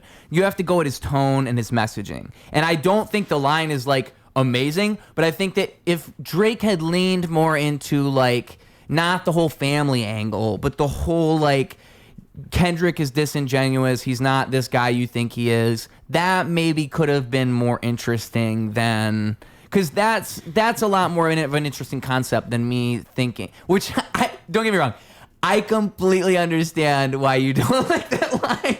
The thing is, Drake doesn't even write it. He doesn't even know what that line means. He didn't even write it. Someone told him to say it, and he was like, and then he rapped it. That was probably what happened. He was going for TikTok moments. Yes. And he was going for DJ Academics moment. Like, yes. He doesn't know what that means. Whereas Kendrick is dropping a 6-minute breakdown of why Drake is a terrible person. I mean, I think the song that was really like the the most mind-blowing one of the whole thing, I want to say was I'm forgetting the name, but it was like the second or third one that Kendrick did, and it was about like dear so-and-so, dear so-and-so, dear so-and-so. Adonis, I'm sorry that man is your father. Let me be honest. That's the first fucking thing he said in a 6-minute diss after dropping a 4-minute diss and the first 6-minute diss. That was the coldest one in my mind. That is substance. Yeah. Because it's a letter. It's a letter. It's not a diss track. It's a letter to his family. That is art. That is substance. That's experience within the game. That's respect for the game. Yeah. Right? Because that's what rap is at its base form. It's another form of storytelling. Whereas all of Drake's moves are all kind of basic elementary moves. Like everything Drake did I would compare it like this. Drake throws jabs. He just throws jabs. Right? Kendrick Lamar throws spinning roundhouse heel kicks. And if you don't know what that means, look up a spinning roundhouse wheel kick knockout. See, the image... You have never seen anybody get knocked out with a jab. I think I have seen one of those before what you're describing, and it is one of those wild things you'll ever see. If like my right foot is behind my left foot, somehow I get my right heel onto the right side of your face. That's what a spinning... That's the end result. And they go 360, don't they? Yeah. Yeah. It's like, that's the difference in artistry. Yeah. Well, I thought you were going to go with it like... And the guy can land the spinning round. Most people can't land a jab. Well, I thought you were going to go like Muhammad Ali. Like he waits him out. Like I thought it was more like he waits him out and then he gets him at the end. No. Kendrick doesn't need to tire Drake out. No.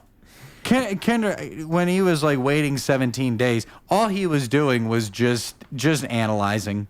Just crossing the T's, dotting the I's. That's all he was doing between the time that Drake dropped whatever he dropped first and then Euphoria. It's so funny because Drake was coming out saying like, you're scared of me, Kendrick, which makes it look worse in retrospect. Like just him saying that comes off as like Like he can't. Like, bro, it'd be like if I was talking shit and I said to you, bro, you scared? You scared or something? Then you punch me in the face like 10 times. Now I look like a dumbass because I called you scared.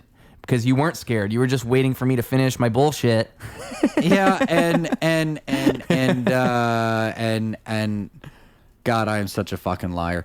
I'm gonna compare it to the sequels. The new Drake song that he dropped. What did I miss? It's got all of the elements of a great song, a good hook, a good beat, some entertaining lines. That doesn't mean it's got any substance. That doesn't mean it's actually a good fucking song. Right. Well, I mean, people like Drake and people like Kendrick, they represent two different things. Kendrick represents the old school hip hop mentality. Drake represents the machine that is the new school mentality of hip hop and all this. That, in my mind, it's as simple as that. Does nobody care about that? I think the first podcast we talked about nothing but authentic art. People care, but that's what I was saying earlier. That's the battle I'm always in. Is I think people care, but the problem is we're also used to this funnel through which we get information now, to where you do kind of have to break through that veil in these stupid fucking ways. We all have to make clips as comedians and post content. It can't just be as simple as just doing the art. It would be so nice if it was. I get that all the time. I like when people look at my social media, they tell me it's very one note. You need a more interesting. Exactly. And it's like, but this is my comedy account. And that's an old school mentality. I think you're right. It's just like, this is my comedy account. I don't want to put my social life here. Yeah. And you don't want to oversaturate it with just everything that happens. But apparently that's not the way to do it. Exactly. Apparently, no, I'll tell you the way. Apparently people need to be attached to me in order to like me. And it's like, as an artist, I also struggle with that because like I do want to build a connection with the audience. I do care about the audience to an extent. We have to see you every day. We have to see you every single day of our lives. We have to see you every single day of our lives. We have to know what's going on with you all the time. You're not really allowed to have a social life, and if you do, we'd rather know what's happening in your social life. If you ever have a meal, you should probably take a picture of the meal and let us know that you had the meal, because what is a meal unless it's on social media? Yeah, I know the tree didn't make a noise when it fell down. I got that. It's just I think that's like when it comes to comedy and what holds me back from just diving all the way in, it's that snake social media fucking bullshit. Yeah, because I mean, the thing is, you can ignore it all you want, but then you talk to producers and you hear the way they think about booking, and it's like, oh, yeah, so like, it's real. Oh, ratio. Oh, you have this many followers, and it's like, did you look at the video and like the stuff that you saw? Yep. And again, old school versus new school. You'll talk to some old school producers who are more of the, I just want to see them live. I want to see what they can do and if they can bring, because I mean, always you want people who sell tickets, obviously, but you will have. No, you want a good fucking show. Well, no, I was going to say, you'll have people who sell tickets that are also duds, and that's the failure. Because you grab TikTok comedians. Exactly. You grab people that have been in the game not too long and think that they know what they're doing and had like a few good clips here and there and then think that they're hot shit. And it looks like they're hot shit because they have 100,000 followers. Yeah, and it's like on the internet. On the internet. Yes, and that's why that old school mentality still fucking matters. No matter what you see, anybody can have good clips. Anybody can have good clips. You have to see them live. Consistency and reliability. And you talked about earlier, just like, you know, you need to let AI modify your clips. Fuck that. This is my stuff. Yeah. This is my stuff. As arrogant and unlikable and rude as I may come off, this is my comedy. See, but this is the thing. Why do you want to know me? I'm sorry. You know what? I need to let the audience in a little bit more. That's also something I'm working on. It's just I have a difficult time with that. But this is the thing, is if I just took what you just said and I turned it into a little clip and I said comedian goes off the rails on a podcast, and it's just you saying everything you just said, that would get way more attention than if I just posted. That's what I was saying earlier with comedy and using AI is like you could feed it some stupid heckler clip and it's fucking normally my brain that doesn't think this way because I don't think in clickbait. I wouldn't know what to put. I would just put Ruse live at this day at this venue at this time. That's what I would put because I think you look at my YouTube, it's just full set and the date. There you go. See, that's exactly it. That's what I would do. But then that's the thing. Then I realized, if I want, like a manager would never approve of that. They would tell me I have to clickbaitify it and make it better. And it's just, I hate the world we're in. For the record, I hate that we have to do all these things because it exhausts me. I would rather just be an artist. I would rather just have fun. But at the same time, it's like, I think there is I think you only get to do that now in the world we're in now. I think you can only get away with it one of two ways. One, you're ridiculously talented. Like you either have connections, you're ridiculously talented. Like there's something about you that's like an it factor. Or two, you just happen to be like super ridiculously lucky, and it just like randomly works out. That's just what it is. It's luck. Yeah, and that's why success is knowing that I never stopped. Oh, the other one I was gonna say is if you're already established. If you're already established, then you can do that. You don't have to have a social media presence or do anything. Nah, man. Like that's why you don't see big comics posting all these clips. They don't have to do that. They just sell tickets. They don't have to do Nobody, that. Anthony Jeselnik does not have Instagram on his phone. And he shouldn't. Why the fuck would he? Right? Yeah. Yeah. Well, that's how I Why look at. the fuck would he? We were saying success earlier. One of my other versions of success is not having to post my own content. Like not having to do any of that. Like, I think of that as success. If I could just talk, being able to pay my rent and pay somebody to post my own shit. Go. Yeah. Golly. It's over. That sounds like the dream. That's literally the dream. I've said if I could make $3,000 off of comedy a month, I am set for life. Yeah. Because I will live like shit. Yeah. I will live like shit. Also not having to do the posting and the social media shit yourself. Like being able to just live like shit and live that comedy life and not worry about that other part of it. Because to me, that's the shit that takes... It's kind of impossible to have it not take away because then you're just spending time on it. The amount of time it takes to fucking post something. It takes 10, 15 minutes, one post a lot of the time. Unless it's super simple. That is a time sink. You do that once a day? I like people do the adjusting and the different fonts and the different colors and I'll get jealous and I'll be like, oh wow, like why isn't my stuff's funnier than this? And it's like it's the presentation. Dude, another thing the AI has told me about that pisses me off. I'm also arrogant and rude. Well, me too, and I'm egotistical, and I like to think, they're gonna get it. And I'm a Virgo man. I'm the worst. I think Geminis we're also notorious for being very opinionated, is what I've heard. I don't know much about these things, but this is what people tell me. This is what people tell me. Yeah. So I lose it again. You know what's funny? I was thinking this, how fucking internetified I am. I was thinking the entire time, like, man, we have a lot of good clips from this. Well, okay, so and that's so fucked. I know, because I'm just having a good time. That's why we've been doing it for 2.5 fucking hours. But you know what? Okay, so two things. One, the AI thing taught me that it's with vertical clips, it's the first 1.5 to 3 seconds is the emotional hook where you have to trick them into. And the problem, I hate that it's true. I hate that it's true because it is. You do have to hook people, or else you look at a fucking graph and there it is. They watch for 2 seconds and they scrolled right past. I guess it's true. But also the second thing is, now that I have a guy who's editing my vertical clips. Thank God. So I don't edit those at the moment. I'm thinking I might sprinkle some in that I do, but he's doing it for the most part, and I'm just so happy because that's I got time sync. But now I'm doing the horizontal clips because I realized that's how these so many podcasts have YouTube channels that are just clips channels where let's say that whole Star Wars conversation we had. So someone might not click your name in your face, but they will click Star Wars content. So you take everything and you repurpose it. And now that I've started doing this, I will mid-conversation start thinking like, oh, okay, that's he just did a thing there. I could definitely take that. Yeah, and I hate that. I hate that because I'm having a good time, man. I like hanging out with you.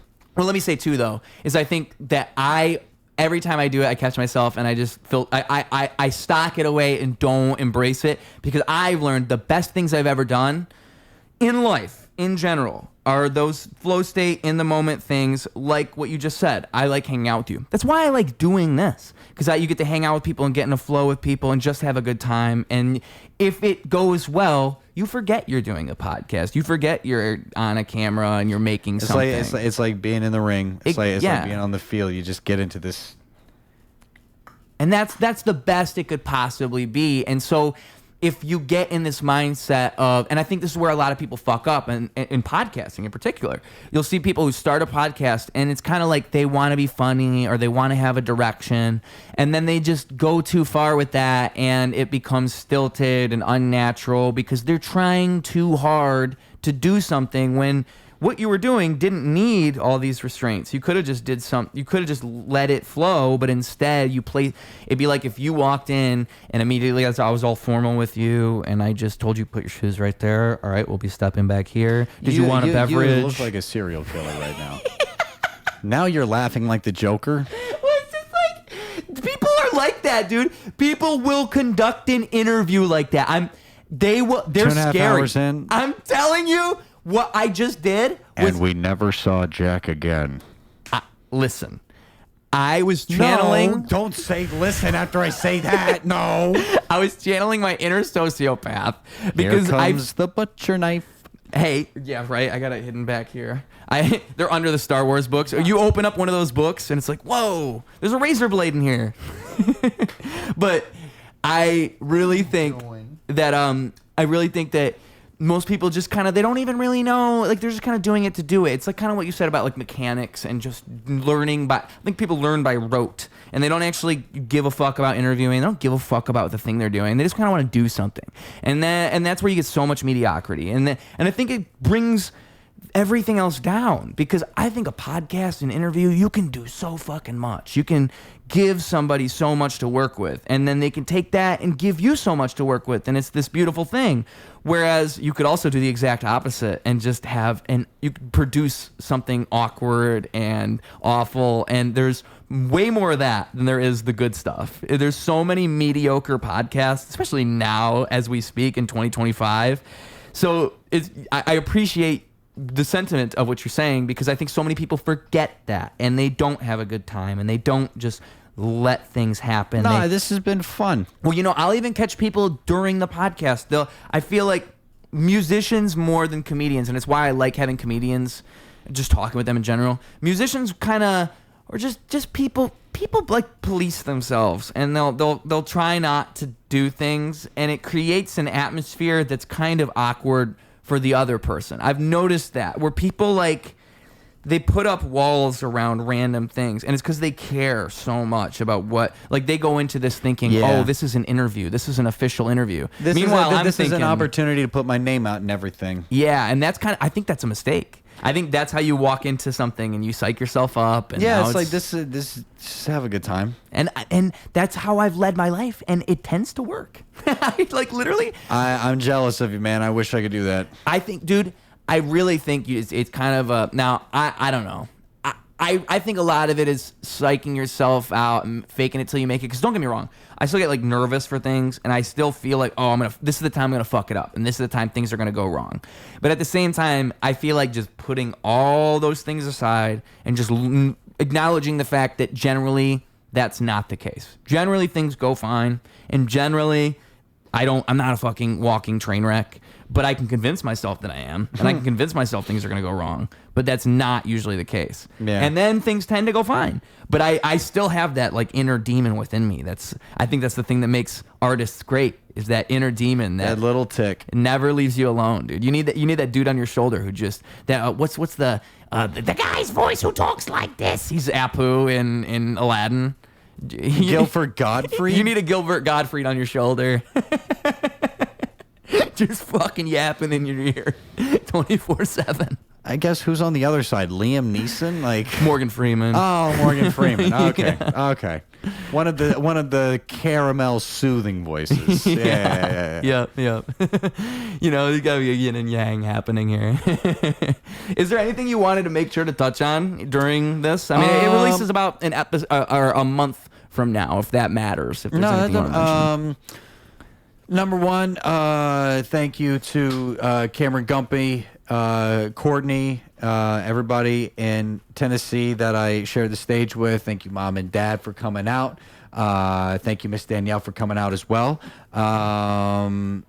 Miss Danielle, Miss Glenn, Mr. Justin. There were so many people that came out. I'm sorry, Danielle, you stood out of my mind. I'm sorry. Then to Indianapolis, thank you to Dustin Burkhardt and Sean Hayes and everybody that put me and Aaron on shows, especially at the Hoppy Wobble Pub and everybody at the Louisville Caravan Club. Thank you very much. Aaron, thank you, man. I appreciate the time and the energy and the respect. And hope I did you proud. And yeah, man, happy to be back in Chicago, and thank you for letting me do this, man. It's been a lot of fun. Oh, Jack Woods, we love you here on Ruse Radio. Oh, PlayStation, add me, Gato Natasha 11, GATONATASHA11. Add me. We can do Battlefront 2. We can get this Battlefront 3 thing going. I've been waiting literally my whole goddamn life for this. Add me. Let's do this. Let's keep the fire going. Ending it with a bang, just like last time, if I do say so myself. Another Star Wars bang. Yeah. I can't stop talking about it. I'm sorry. It's crazy, this guy. Right before we started, he said to me, we're not going to bring up Star Wars this time. We have brought it up at least 10 times. I mean, it's funny. I've learned. Obsessive, repetitive, competitive. It's what it is. Sometimes, though, it's like things you don't even expect. Like, I'll have random friends who we always somehow circle back to the same topics. Like Stephen Black, the second time I had him on the podcast, we talked about movies like half the podcast. And that's what we did the first time, too. And it's just funny because, like, why? Like, there was no particular trigger to where we would talk. It just seems to be. It just steers. That was our rhythm. I don't know what it was. You and I must just flow with the Star Wars. I know it must come out of you naturally, but the problem is I don't get to talk about it with everybody. I am one with the Force. Yeah, you're one with the Force, and may the Force be with you. But and also with you. I often feel like I have all these Sith-like feelings bottled up within me, and I have to represent them. Sometimes I'm worried I might be Anakin. You know? I just don't know. Shut up! Oh my God, another mid-20s white guy thinking he's Anakin Skywalker. I don't know. Holy fucking shit. Don't turn to the dark side. I said maybe, okay? I said maybe. Oh Jeez. my God. You know what? I will say, if you meet a woman like Natalie Portman and things don't work out, you have full permission to turn to the dark side. Full fucking permission. If you meet someone like Queen Amidala, that is absolutely worth destroying the galaxy over. She is absolutely worth destroying the galaxy over. I will give Anakin Skywalker that. Good night, everybody. Good night, and the social media is where they find you. Tell them where they can find you. You can find me, Jack Woods Comedy Official, on Instagram and Facebook and YouTube. You can find me on Reddit at Jack Woods Comedy. If you cannot spell Jack Woods Comedy or Official, please do not follow me. I do not want you as a follower. And yeah, to the guy on the tour that said Zach Wood, that was my name. I don't know how you fuck up a 2-syllable name. I don't know how that happens. I just want to say that I have forgiven you. I have meditated on you, and I was going to say I hope you have a horrible Christmas, but now I'm not going to, and that shows growth. Yeah. We're all proud of you. Yeah. Thank you. I'm not doing it for the actual aspect of personal growth. I'm doing it for the recognition and the recognition alone. And that's why I wanted you to know that we are proud. Thank you. That is all I needed. I will continue being an awful human being. And we're so happy to have Zach Braff here on... Fuck off again!